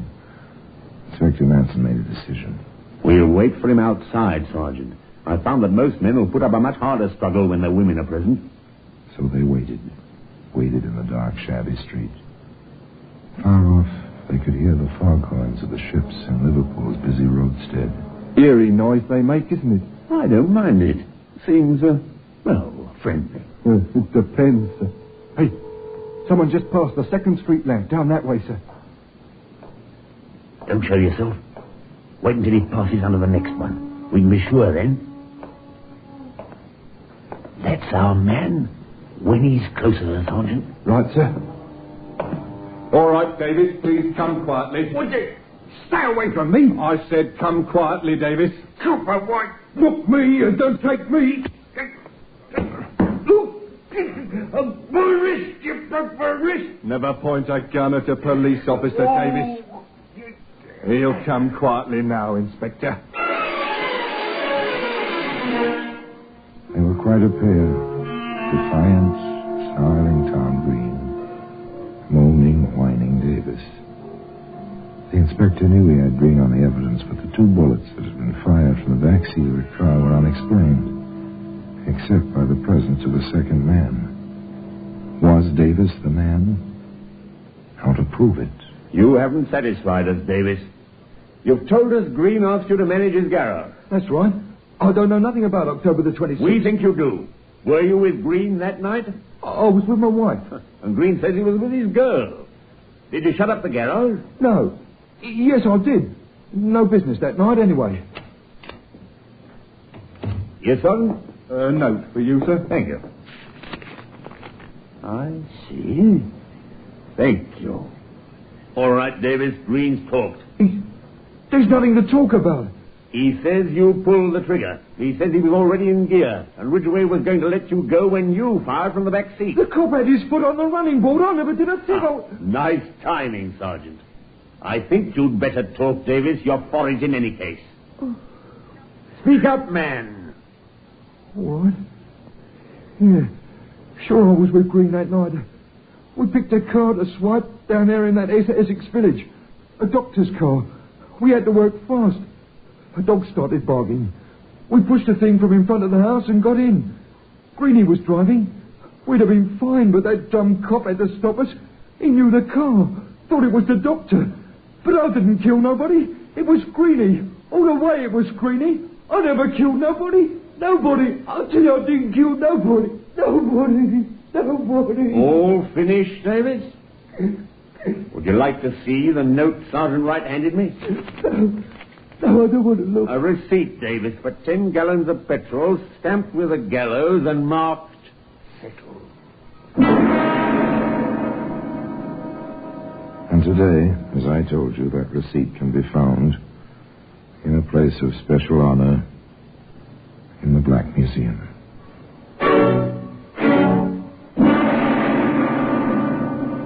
Orson Welles will be back with you in just a moment. There was no doubt, of course.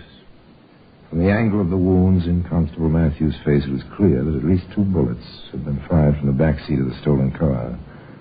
Davis's counsel tried to pin the blame on Green. Green's counsel tried to place it all on Davis.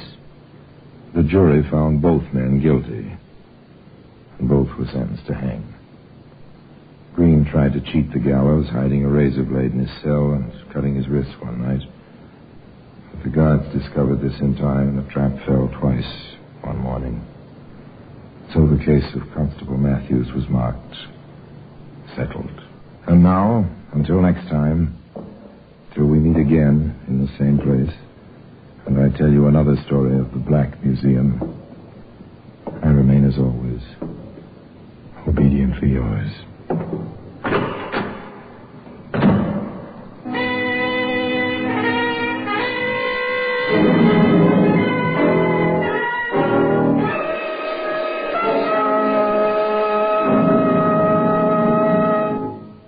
This is Orson Welles, speaking from London.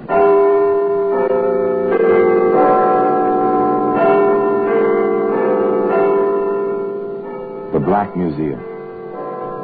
Here in the grim stone structure on the Thames which houses Scotland Yard is a warehouse of homicide, where everyday objects, a paperweight, a woolen muffler, an old-fashioned hat pin, a drinking glass, all are touched by murder.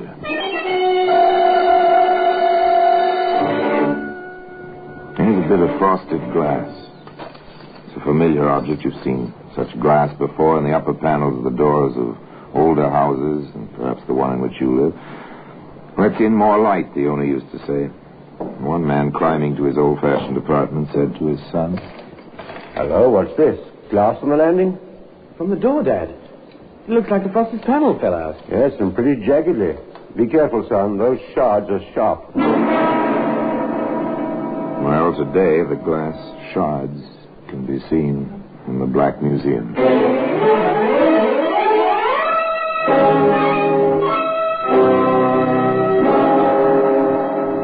From the annals of the Criminal Investigation Department of the London Police, we bring you the dramatic stories of the crimes recorded by the objects in Scotland Yard's Gallery of Death, the Black Museum. In just a moment, you will hear The Black Museum, starring Orson Welles.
Now, The Black Museum, starring Orson Welles.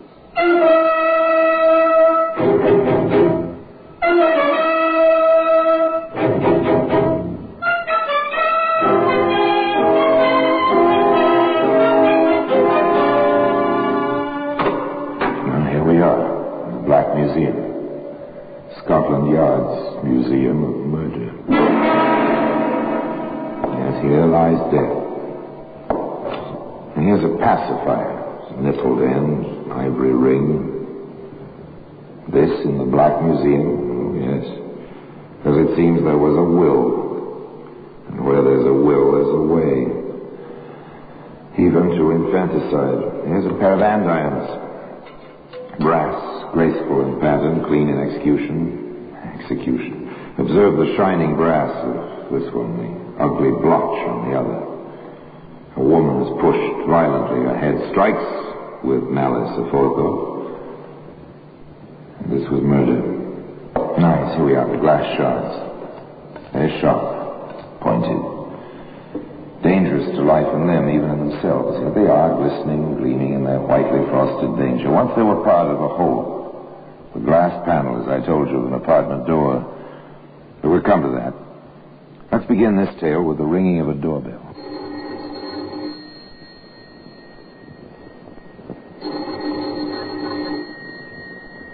Maybe no one is home.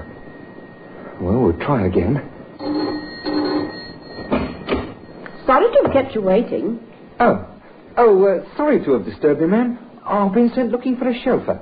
Chap named Simmons.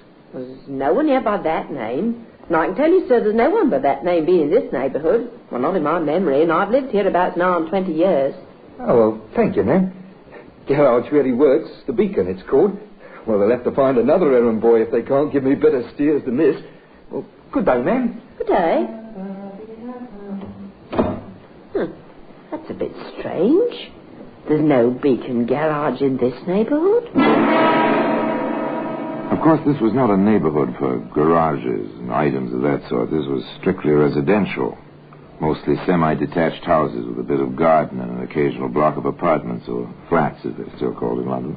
Into one of those apartment houses came Charles Fly and his son Charles Jr., home after their respective days' work at business and college. When will they put lights in these stairs, Dad? Not till someone breaks a leg in the dark. I just hope it isn't your mother. So do I. Well, what's the landing? Dad turns just ahead. I know. Hello, what's this? Glass on the landing? From the door, Dad. Looks like the frosted panel fell out. Yes, and pretty jaggedly. Be careful, son. Those shards are sharp. I said, do you suppose Mother let the door slam so hard the glass broke? Well, I'll ask her when we get inside. Your key handy? Right here, Dad. Thanks.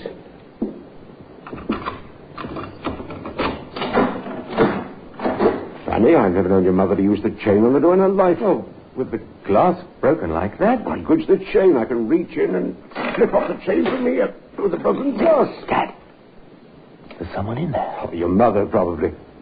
No, it's not. It's a man. A little fellow. Junior, get on down to Riverdale Road. There's a police box there. Call him, quickly. What about you, Dad? Go on now. I'll stay here and watch him. Hurry. Yes, all right, if you say so.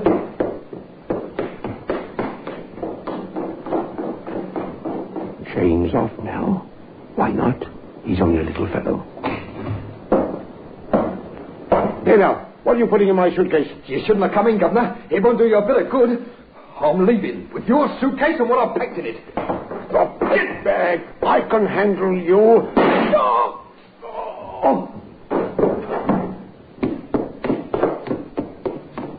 So foolhardy. Mr. Fly should have stayed outside. He might have stayed alive. As it was, when the police did arrive with Charles Fly Jr., Senior was very dead.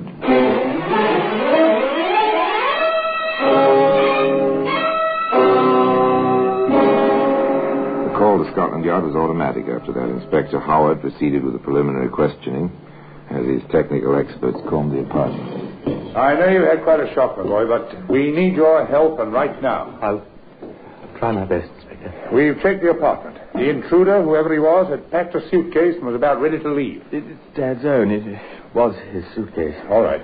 Now, is there anything else you know of that's missing? Mother said something before she collapsed about her bracelet. I looked. It's missing. Can you describe it in detail? On items like that, we publish it in the Yard's Daily Gazette. It circularized to every station, jeweller, and pawn shop in England. Well, it was gold, about an inch wide, engraved with a kind of floral design, and there were 25 diamonds, small ones, in the pattern. Dad gave it to Mother on their 25th anniversary. I see. Very good. Now, you've been an excellent help, and you're certain he was a short man. Well, I saw him through the broken pane. He was just about 5 feet tall. Quite a little fellow. I guess that's why Dad went in after him. Dad didn't No, he had a gun. Housebreakers try to stay away from guns in England. The penalties are too severe. Yes, Sergeant? No M.O., sir. Just the broken pane of glass. Thank you. Anything beyond that first shell? Not a thing. One shot was fired, that's all. No M.O., sir? Means of operation. Anything that's recognizable. Most of these people have a kind of trademark. Completely subconscious, but it helps us to find them. Too bad there's nothing, then. We'll do our best. All right, Sergeant. I want the neighborhood canvassed. Did anyone notice a small man sounding the drum? Did anyone see a small man leaving the premises? And check every carnival, fair, and circus for a small fellow who's a sharpshooter. 1 cartridge, 1 shot, and bullseye. Got that, Sergeant? Aye, sir. We can make a start anyway, and here's hoping... Police routine. Sounding the drum. That's a new term. What does it mean? Listen to the sergeant as he canvasses the neighborhood. Tell me, ma'am, in the past day or so, has anyone rung your bell and asked for someone who doesn't live here and left in a hurry? Do you follow the term now? It's what Americans would call casing the joint. Find out if anyone's home by ringing the bell. If there is, make an excuse and get away fast. If there isn't, find a way to break in and steal whatever may be lying about within easy reach. It's simple, effective, very professional. But the police are professionals, too.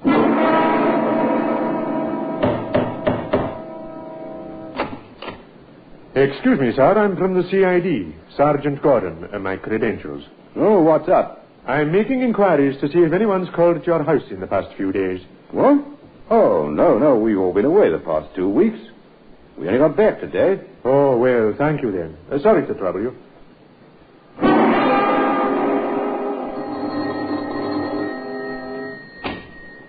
Yes? Forgive me for troubling you, ma'am. I'm Sergeant Gordon, CID. My credentials. Oh, what's happened? We aren't in any trouble, are we? Now, calm yourself, ma'am. No trouble for you, at any rate. It's just that I wanted to ask you a question or two. Oh, yes. Could you tell me if anyone has called at your house during the past few days and asked for someone who doesn't live here, and that if they were in? What a silly question. No, ma'am, it's a very serious question. So, will you put your mind to it? Well, no. I'm absolutely sure. Nobody.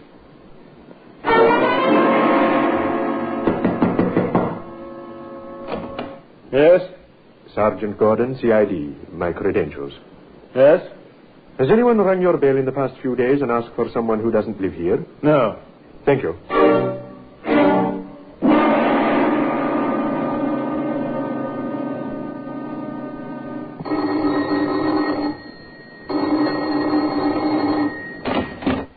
Yes? Sorry to disturb you, ma'am. I'm Sergeant Gordon, CID. My credentials. Oh, please. Yes? Did you... that is, has anyone rung your bell in the past few days and asked for someone who doesn't live here? Oh, that'd be a foolish thing. Why, yes. There was. Just yesterday afternoon. He asked for a chauffeur or something. Said the fellow worked at the Beacon Garage. And you remembered this? I certainly did. Why, ma'am? Well, because there's no such place hereabouts as the Beacon Garage. And I ought to know. I've lived here 20 years. I see. Rather a foolish error. Now that you mention it, I'm not sure that it was an error. He seemed rather a nasty little man. Oh, is that so? Why? Too dapper, too quick. Much too little for a man. He was shorter than I am, and I'm only 5'2". Could you describe him in more detail, perhaps? Well, he had dark hair, grew very low on his head, and his eyes were sort of shifty. Blue, but shifty. A kind of thing you see in the cinema. You know, in those pictures about bookmaking and that. Anything else, ma'am? Well, not that I remember. Not offhand, at any rate.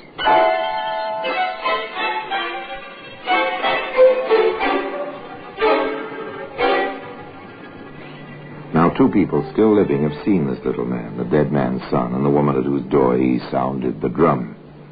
The description is in hand, 2 descriptions, which tally in every point. And then Sergeant Gordon came into Inspector Howard's office with another fact, a very solid fact. What's this, Sergeant? The weapon, sir. Found it behind the hedge of number 21, 3 houses up from the flats where Fly was killed. How'd you get onto it? We found a young fellow who'd been walking his girl past the flats on her way from the bus. This little man ran out of the flats, almost knocked the girl over, but he kept going.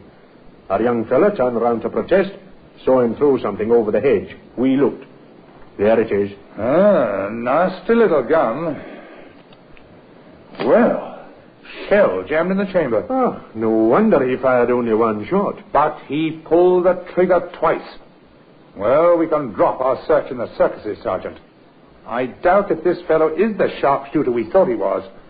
I think now we'll concentrate on classification by size.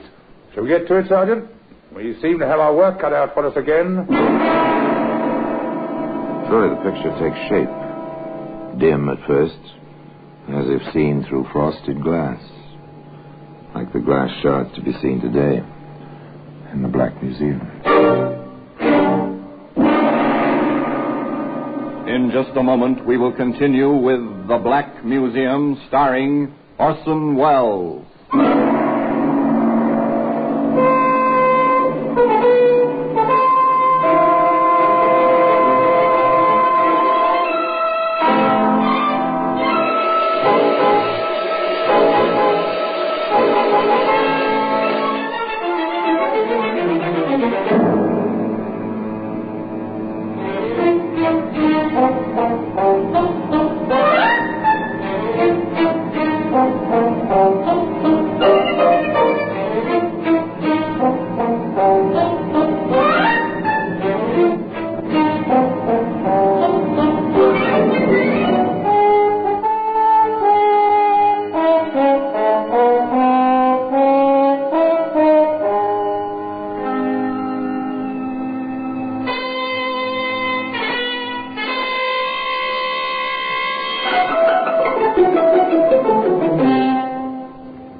And now we continue with The Black Museum, starring Orson Welles.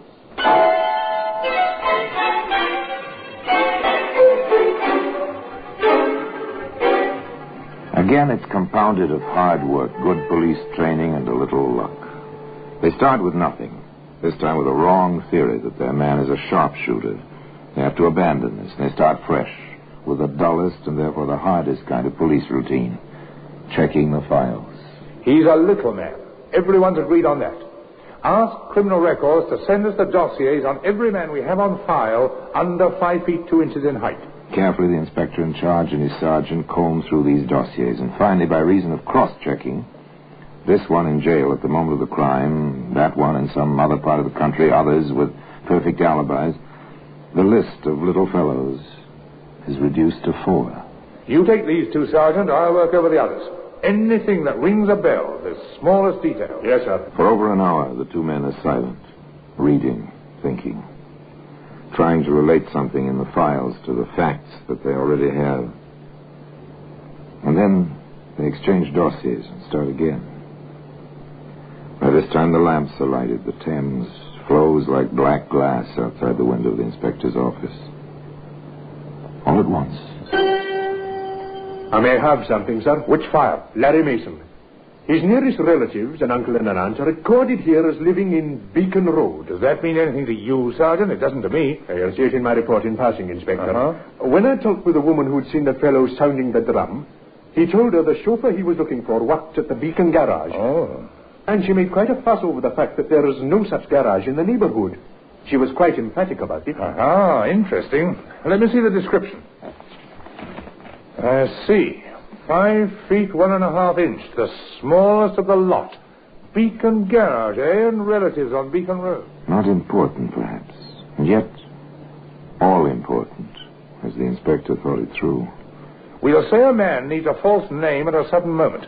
He says the first thing that comes into his mind. It seems rather natural that the place his nearest relatives live should be lurking somewhere just below his consciousness. Well, it's mighty slim, but it's worth a try.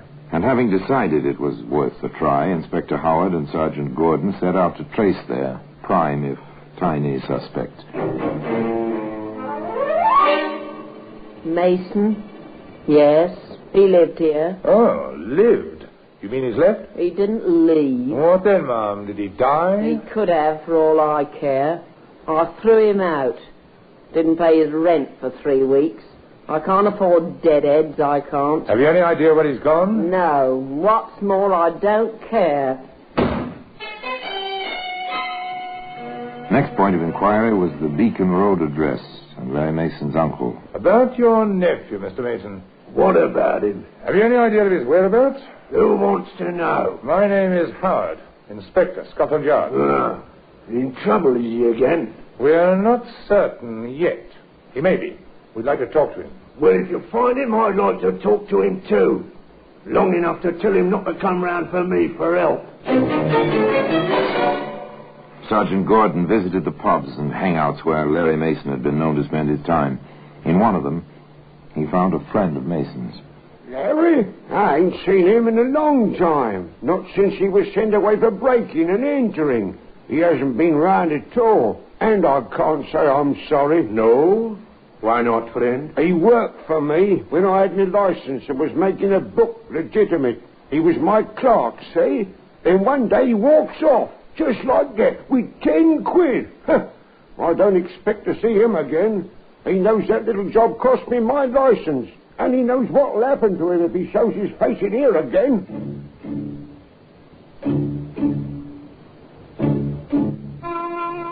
Not much to go on, or to find a man, except the brush strokes that fill the picture of the little fellow's character. Unreliable, a thief, and where his friends are concerned. Now, think back a minute. Remember the Daily Gazette, the yard publishes, with descriptions of stolen goods, missing persons, and so on. Teletype from the Lancashire Police, Inspector. They've got the bracelet in the fly case. A pawnbroker turned it up. Good. It was offered to him by a tall, heavy-set fellow with a peculiar circular scar on his right cheek. That sounds like Dick Lowry. Let's have Mr. Lowry in here, shall we? Mr. Lowry was quite glad to oblige. He wasn't in hiding or anything like that, not Dick Lowry. Where'd you get it, Lowry? The inspector wants to know. Where'd I get what? The bracelet you pawned in Bolton. I found it. You found it, did you? That's what I said. Anything wrong in that? If you found it, no. We think you bought it. Oh, now, what would I buy a bracelet with sparklers in it for? My girls don't go for that sort of thing. You sold it, didn't you? Oh, of course. Why not? Fella can do with a spot of cash. Larry. Yes, Inspector? You may want to know that bracelet is involved in a killing. A killing, is it? Why, that dirty little... Oh? Go on, Lowry. Start talking, Lowry. Accessory after the fact in a murder can be very nasty, you know. All right. I bought it. I paid a good price, too. From whom? Lowry, from whom? Larry Mason. Well, at last. Where'd you see him, Larry? Oh, the usual place. Dog track. With him, it's horses or dogs when the nags aren't running. Finally, the patience was bringing results, as it almost always does. Canvass a whole neighborhood, comb through hundreds of files, slowly, narrow the possibilities, and finally, a direct relation is established between the crime and some person who may have committed it. After that, find the person. In this case, it was the dog tracks. South End. He's not here, Sergeant. The White City Raceway. Not a sign, Inspector. Wembley. They know him here, but he hasn't been around in weeks.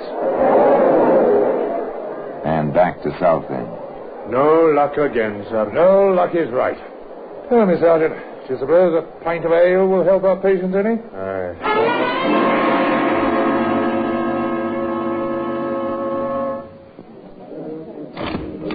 This one seems rather decent, Inspector. Yes, let's get on with it. Oh, excuse me. Oh, I'm sorry, sir. I didn't mean to come against you. That's all right. No harm done. Hold it, young fella. I think I know you. Do you? Where from? You're Larry Mason. Not me. My name's Leonard Martinson. Sorry, you'll have to prove your identity. We're from Scotland Yard.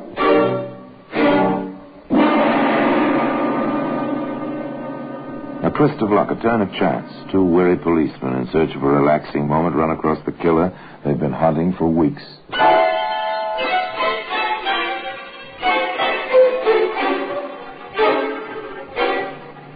At the yard, Larry Mason was not having a particularly relaxing time of it. Do you insist on denying you're Larry Mason? I do. Look, Mason, you've been away for a while. Now you know about these things. Your fingerprints are the prints on Mason's record. Dick Lowry swears he bought the bracelet from you. Your landlady and your former bookmaking associate have identified you. Now let's have no more nonsense. I ain't giving you a thing. Just because I'm small don't mean you can push me around. You'd better tell us the whole story, Mason, and stop this nonsensical denial. You'll go to trial anyway, you know. And the more you lie now, the harder it'll be on you later. Now speak up, Mason. You know, they get stubborn streaks sometimes. They read somewhere somehow that the best defense is to admit nothing, not even their own identities. So they firmly shut their mouths and refuse to talk about anything except the weather. The sergeant knew they had a case, a good case. Inspector Howard came in to help. I look at it this way, Mason. You can't do yourself any harm. We've got the evidence, we've got the gun. We're in the process of tracing it to you right now. The woman you spoke to will identify you in court. You had the bracelet. You've no alibi worth mentioning. You'll hang on what we've got, Mason, unless you've something which makes it manslaughter in place of murder. All right. It was an accident. I never used a gun before. Never even had one. The first time is always one too many when it comes to guns. Now keep talking. How was it an accident? I broke the glass, see? After nobody answered the bell. I stuck my hand in. It was a cinch to open the door. I worked fast, but this fella come home early or something. I tried to make the back door. No luck. It was locked with a key. So you had to come to the front. He was a lot bigger than me. I put a gun because I wanted to scare him, that's all. He jumped me, hit me with something. I blacked out. That's it. I blacked out. Didn't even hear the gun go off. And when you came to, Mason? He was dead on the floor. I got out of there as fast as I could get. It was an accident. I'll swear it was an accident. What's your opinion, Sergeant? It's a good story, but it won't wash. Why not? That's what happened. Why not? It's very simple, Mason. You blacked out as you pulled the trigger. Therefore, you fired only once. Yes, sir. Only once? Sorry, Mason. You pulled that trigger twice. There was a shell jammed in the firing chamber. You pulled the trigger at least twice. That's no accident, Mason. That's murder. Yes, the case was complete. Each part in its correct place. And those glass shards I told you about, those two are in their correct place. In the Black Museum. Orson Welles will be back with you in just a moment.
Now here in person is Orson Welles. The jury quite agreed with Inspector Howard.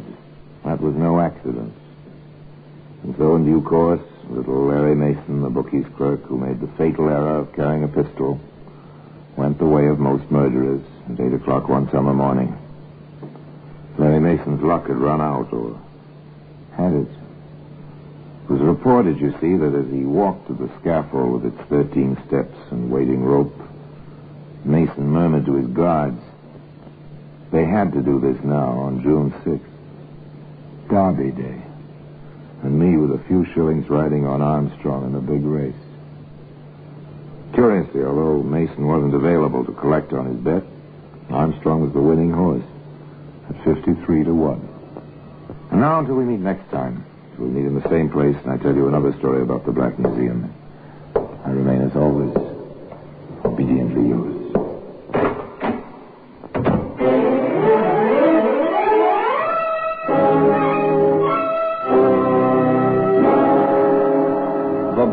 Museum, starring Orson Welles, is presented by arrangement with Metro-Goldwyn-Mayer Radio Attraction.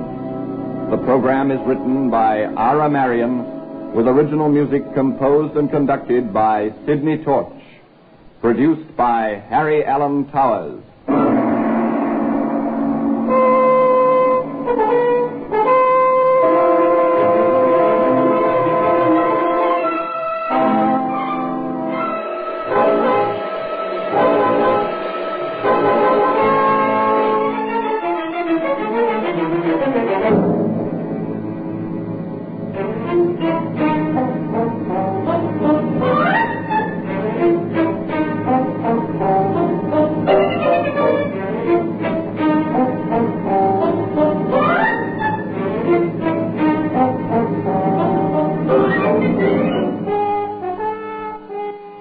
This is Orson Welles, speaking from London.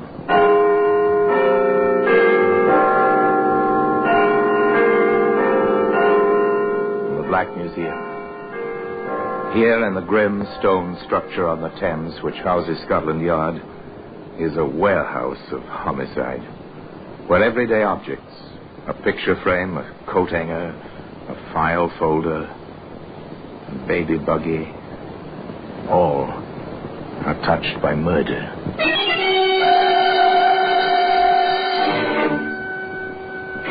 Here's a hammerhead, made of cast steel, well-shaped, extremely familiar, the front end blunt, solid, designed for driving nails, the clawed prongs at the rear for pulling nails, very practical, very, very, very familiar, and so very, very, very lethal. Odd one, this, wasn't it, Inspector? Just a little extra patience, a little extra routine work, Cross? Well, that's one way to look at it, sir. I prefer to remember it as the case which began with almost 24 disappearances and wound up with one killer who used a hammer with purpose. Well, today that hammerhead can be seen here in the Black Museum.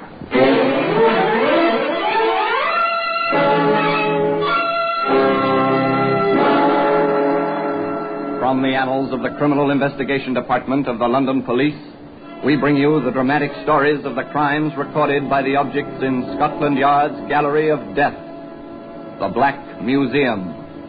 In just a moment, you will hear The Black Museum, starring Orson Welles.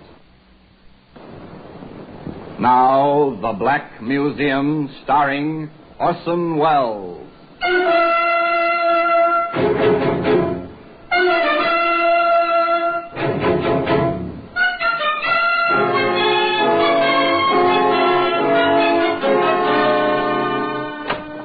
Well, here we are in the Black Museum, Scotland Yard's Museum of Murder. Beyond these walls, the Thames seethes with a commerce which is life to London. Within these walls, where some of the river's dampness exudes from vaulted stone, there is quiet, very sinister quiet, the kind of silence which inevitably surrounds objects touched by horror and fear. Yes, here lies death. Behind glass doors, peaceful, inanimate objects on deal tables. The authorities have provided suitable identification in labels and neatly lettered cards. The motives, actions, and the reasons why these objects rest here now were all provided by murderers. Here's a calendar, the usual 12-page printed piece with a picture of a pretty girl to decorate it. The holidays are marked as usual in red. One other day is marked as well.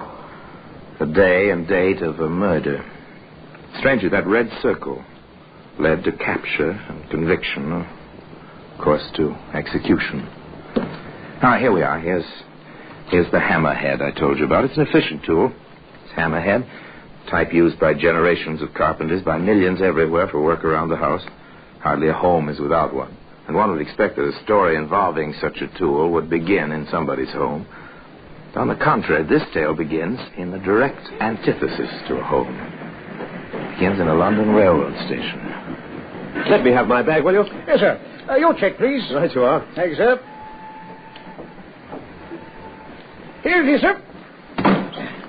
Hey, that's not my bag. Mine's a Gladstone. I'm sorry, sir. Just let me see the checks. Oh. What's wrong? Are you sick? No, sir. Just my hand. You cut yourself? That's blood. Yes, I know. But it's not a cut, sir. It's from the bag. Well, open it, man. Don't stand there. Yes, sir.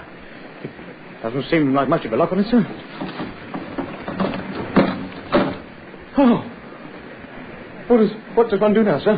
When you find part of a body in a valise, you call the police, of course. What else? Yes, please wait, yes, I'll call them. Yes, call the police. Start the wheels moving, the wheels of police routine, which grind slowly but inevitably toward discovery.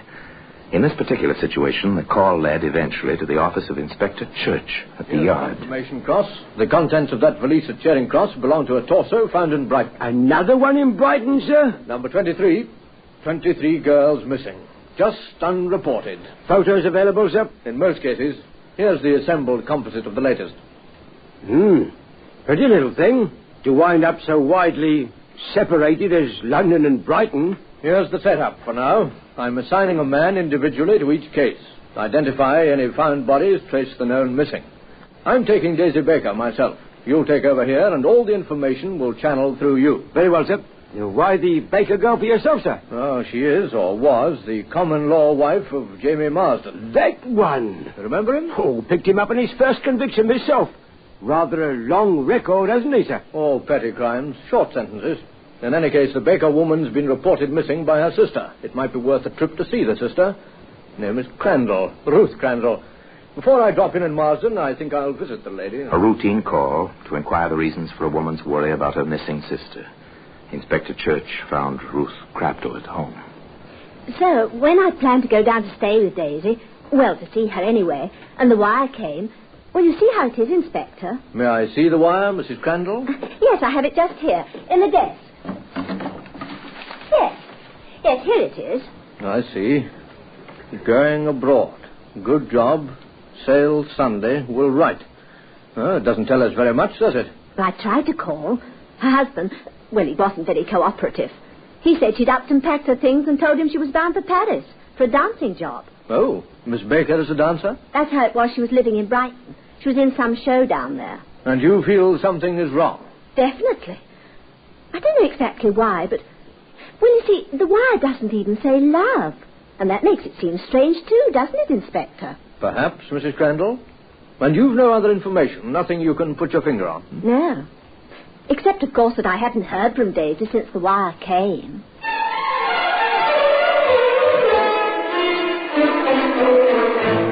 The inspector was puzzled. None of it felt right. None of it conformed at all to the usual pattern. Ruth Crandall had nothing factual to go on, and a woman's instinct is never evidence on which to base an arrest or a conviction. Still, the inspector took the train to Brighton and called on Jamie Marsden at 35 Park Row. Yes? Remember me, Marsden? Copper, ain't you? Yes, Chief Inspector Church, CID. Well, come in, Inspector. I don't suppose this is a social visit. No, I'm a bit busy for that sort of thing. Oh, well, sit down anyway, Inspector. Just a few questions. Well, go ahead. I hear you married since we last met. Yes, I did. Nice girl. She home? Well, no, as a matter of fact, she's gone off to Paris. Her job as a dancer over there. So her sister told me. Yeah, well, she wired her sister. Nothing much my sister-in-law would want to see me about, so, there wasn't much sense in her coming all the way down to Brighton when Daisy wasn't here. I assume you have your wife's address. No, Inspector. Oh? We had a bit of a dust-up before Daisy left. She, flounced out of here, all kind of mad, as you might say. Mrs. Crandall know this? No. Mrs. Crandall don't take to the likes of me, so I saw no reason to tell anything she didn't have to know. If Daisy wants to reach her, she knows where. Well, that's it, I suppose. You'll be here if I want to see you again, Marsden? I'm moving.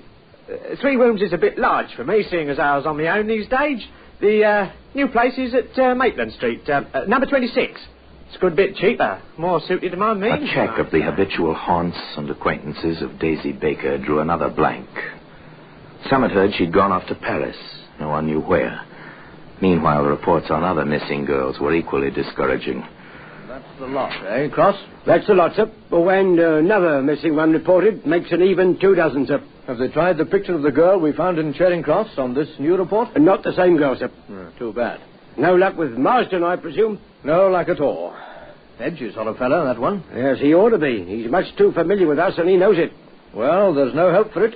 It'll have to be a house-to-house search. The usual district, Inspector? All of Brighton. Rather a large order, Inspector. Finding 14 missing girls and identifying 6 of 10 bodies is quite an order cross. There's no help for it. It'll have to be done. Chances are we'll have to lend Brighton... The hard, dull slogging of police routine. Divide a city into sections. Assign groups of detectives in pairs to each section, then walk from house to house, from cellar to attic, pausing for the questions. Try to locate someone who has seen something, who may know one of the missing persons by sight. Try. Keep trying. Well, there was nothing there. It's jobs like this, Inspector, that make me wonder why I wanted to be a policeman. It's jobs like this, Shaw, that make good policemen out of ambitious young men. Well, next address. 26 Maitland. I expect Jamie Marsden won't be looking for me this quickly. Marsden? Who's that? Oh, petty criminal. His wife was reported missing by a sister. Turned out she'd gone off to a job in Paris in a huff. Knock on the door, Shaw, will you? Yes. Sordid kind of story. Even a touch of the dope racket in it.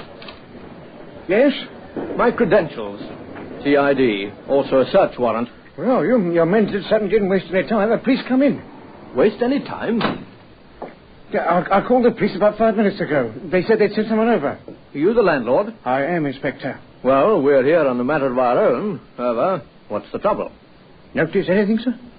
I do. How about you, Shaw? Yes, sir, I do. It's from this room. The tenant is out just now. Left his door locked. Name of Marsden. Well, is that so? Just as well we have the search warrant.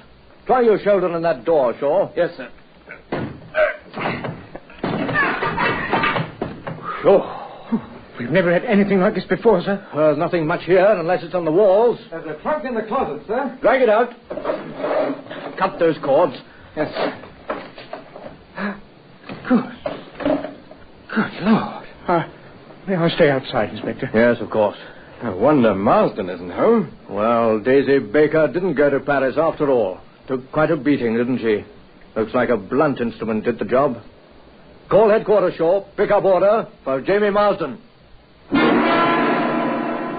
And today, that Hammerhead can be seen here in the Black Museum. In just a moment, we will continue with The Black Museum, starring Orson Welles. And now we continue with The Black Museum, starring Orson Welles.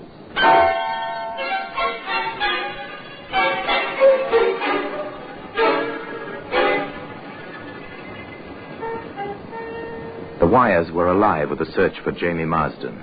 Somewhere in England, the little petty thief was hiding. And sometime he would be found. According to Chief Inspector Church, the man almost undoubtedly killed Daisy Baker. And there's no question that he had her body in that trunk, moving it with him. An inquiry into the whereabouts of missing girls had blossomed into a full hunt for a murderer. The premises at 26 Maitland Street, Brighton, were given a thorough going over. Detective Shaw reported... Nothing, sir. Not a trace of anything except that trunk and the body. To which Inspector Church replied... Very well. I'll give the same treatment to 35 Park Row. There, the young detective reported... In the backyard, sir, in a pile of junk, we found a hammerhead. It's been given to pathology, Inspector. There are stains on it. They might be blood, sir. And, as Inspector Church said to his deputy, Inspector Cross, some 48 hours later... Pathology report, Cross. That hammerhead did the job. The stains of blood and the type conform. Good enough, sir. Not quite. Good enough. The handle is gone. There's no proof who used the hammer. And pathology also reports that the autopsy shows enough morphine in the Baker woman's body to establish unconsciousness before death, if not death itself. Any record of dope handling in Marsden dossier, sir? Nope. We haven't been able to tie him into that yet. Well, we'll see after we find the gentleman in question. Meanwhile, have them get me Brighton on the wire. I have a routine job for Detective Shaw. Too many loose ends in this one. The call was made to Detective Shaw in Brighton. Armed with a postcard, a file number, and a hand-lettered menu, Detective Shaw invaded a certain telegraph office in Brighton. Yes, I'm always glad to cooperate with the police, sir. Can you find me the original of this wire? I think so, sir. Just a moment, please. This is it, I assume, sir. It has the same file number. Yes, that's it. Going abroad, good job. Thank you very much. Now, if you'll just let me compare the writing on the blank with these samples I have with me. Detective Shaw noted his comparisons and went to the telephone. A few moments later, he put a call through to Inspector Church at the yard. Go ahead, Shaw. What have you got? They had the original, sir. I compared it with the postcard with the Baker woman's writing on it. I'm no expert, sir, but it's obvious the two writings are absolutely different. That's that, then. I had a specimen of Marsden's writing, too, sir. Where did you get that? From a restaurant where the man worked for a while as a waiter. The menus there are handwritten. It was part of his job to write them out. Good man. There's no question about it, sir. Marsden wrote that wire and signed the Baker woman's name to it.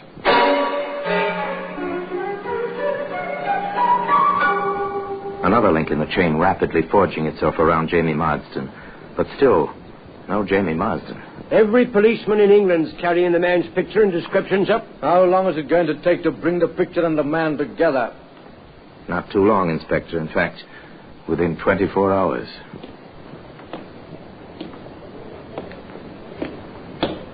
Here, you. Just a minute. You want me, Constable? Stand over there, in the street light. Very well. No weapons. Now, why should I be carrying a weapon, Constable? I'm just an ordinary citizen. Let's have a close look at you. Yes, I'm sure of it. You'll have to come along to the station house. You're being taken in charge. What for? You're Jamie Marsden, unless I miss my guess by a mile. Don't you know there's an all stations broadcast out for you? You're the most wanted man in England this minute. That was in Manchester. Very shortly thereafter, Jamie Marsden faced Inspector Church and Deputy Inspector Cross in their office at the yard. All right, Marsden, let's hear it. All of it. I didn't kill her, Inspector. I didn't kill her. But you knew she was dead. Well, if you mean, did I put her in the trunk? I did. But you didn't kill her. No, sir. You've got to believe that. Apparently you seem to understand that it's somewhat difficult to believe. Well, that was the whole thing from the beginning. All right. Let's go back to the beginning. Well, me and Daisy got together down in Brighton about a year ago. How?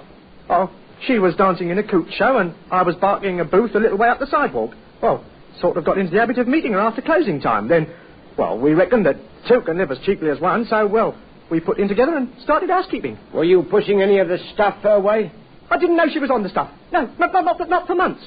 Inspector, you've got to believe it. Yes, it seems that a lot of things we've got to believe. You heard, Cross, Marsden. I'm, shall I say, skeptical, too. Keep talking. I'm honest with you, sir, I am. Keep talking.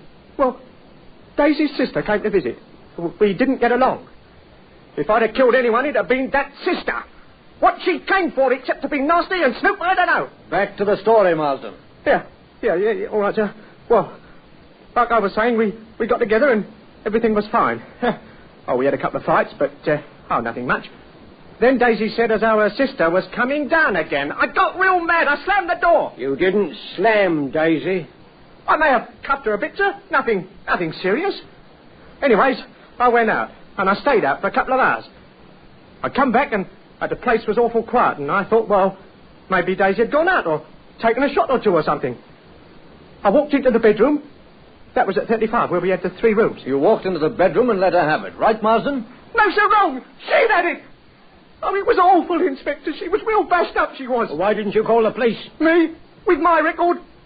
Who'd have believed I didn't do it? You don't believe me now. I never killed nobody, just been put away for small things, but I got a record. Nobody had listened, I reckon, so I got real scared. I did the first thing that entered my head. Which was, Marsden? I got an old trunk and I stuffed her in it, and then I took the sheets and all down to the cellar and I stuffed them in the furnace.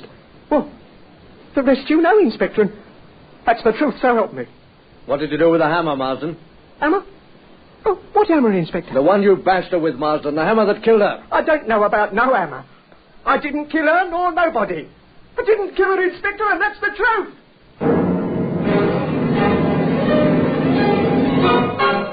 They worked on Jamie Marsden for 3 days. They tried every trick, every question they could think of, but no one could shake his denial. Jamie Marsden insisted he had not killed Daisy Baker, and that was that. Weary and exhausted, Chief Inspector Church faced his deputy. You know, Cross, I am almost beginning to believe Marsden myself. If he did kill her, it's completely out of the pattern. His kind of criminal almost never kills. I know, but somebody killed her. Even granting Marsden's story, somebody killed her. Well, then, where do we go from here, sir? Where would you doubt there were? There had been other men in this woman's life. Have you any doubt about it, sir? Do you suppose the sister would have any ideas? Well, it's a place to start in any case. Check. Then let's get on with it, Cross, and ask the Brighton police to work in that angle. The sister, Ruth Crandall, place to start on a new angle at any rate. The two CID men paid their second visit to Mrs. Crandall. I suppose, Inspector, you've come to ask me to testify at Marsden's trial. Nasty little man. As a matter of fact, we haven't. We don't have enough evidence yet to send Marsden to trial. We're booked on suspicion, that's all. Not enough evidence?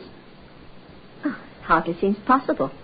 The papers were full of it. The newspapers aren't the police, ma'am. Of course not, Mr. Cross. But after all, he did keep my sister's body with him. He did run away. I know, Mrs. Crandall, but there's been no weapon that relates to Marsden. No weapon? The hammer's head? Well, after all, that's a weapon. Did you say a Mrs. hammer man? Crandall, we came here to ask you about another man in your sister's life. Have you any ideas? I know this much, Inspector, that my sister was no better than her reputation. Heaven knows I tried. All my life I tried. When my husband died, I offered her a home even. No, she persisted in the disgraceful kind of life she was leading. She even boasted to me once that she liked it. As for knowing the kind of men she went around with, really, Inspector, you've seen how I live. How would I know anything about things like that? I see. Well, Mrs. Crandall, if you think of anything which may be of help, we'll appreciate your letting us know. Two men with a purpose left the neat suburban residence of Daisy Baker's sister. Shortly after their return to Scotland Yard, the teletypes, the telephones were all busy. Reports were swift in coming in. Here's word from the hardware store, sir. A hammer was bought. The janitor at 35 Park Road did see someone that day. They found a taxi driver in Brighton who remembers. One of the neighbors places the date exactly. Says she remembers the house was empty because a little boy was ill and she wanted to borrow something. Here's the final touch. Local bus driver remembers the trip from out there to the railroad station. The final touch. And once again, two men from the CID went visiting. We've traced your movements all that day, Mrs. Crandall. Your neighbor remembers your house was shut up. The bus driver remembers how you asked if you'd reach the station on time. A taxi driver in Brighton remembers taking you to 35 Park Road. The janitor saw you there. And the hardware dealer right round the corner from here has a record of his sale of a hammer. To you. You shouldn't have mentioned that hammer, Mrs. Crandall. We never told the newspapers about finding it in the backyard at Brighton. I was right. She wasn't fit to live. Everyone pitied me on account of my sister. They looked down on me. I never felt better in my life than when I hit her, and then broke the handle off the hammer and burned it in that furnace at that awful house. If only I'd been a little more careful, then you'd have to have tried that Marsden fellow. You'd have to have hung him. Perhaps. Now then, Mrs. Crandall, are you ready to come quietly? And today, that hammerhead can be seen here in the Black Museum. Orson Welles will be back with you in just a moment. Now here in person is Orson Welles. In due course, Henrietta Crandall paid the usual penalty for premeditated homicide. The purchase of the hammer was sufficient evidence of the intent to kill. As for Jamie Marsden, product of the London slums of bad company and evil ways, Jamie went free. But not for long. 6 months had barely passed before Marsden was picked up for possession of a deadly weapon and sentenced to serve 90 days for simple theft. And as for the hammerhead, well, here it is, in its usual place, in the Black Museum. So until next time, till another story about this same place, I remain as always obediently yours.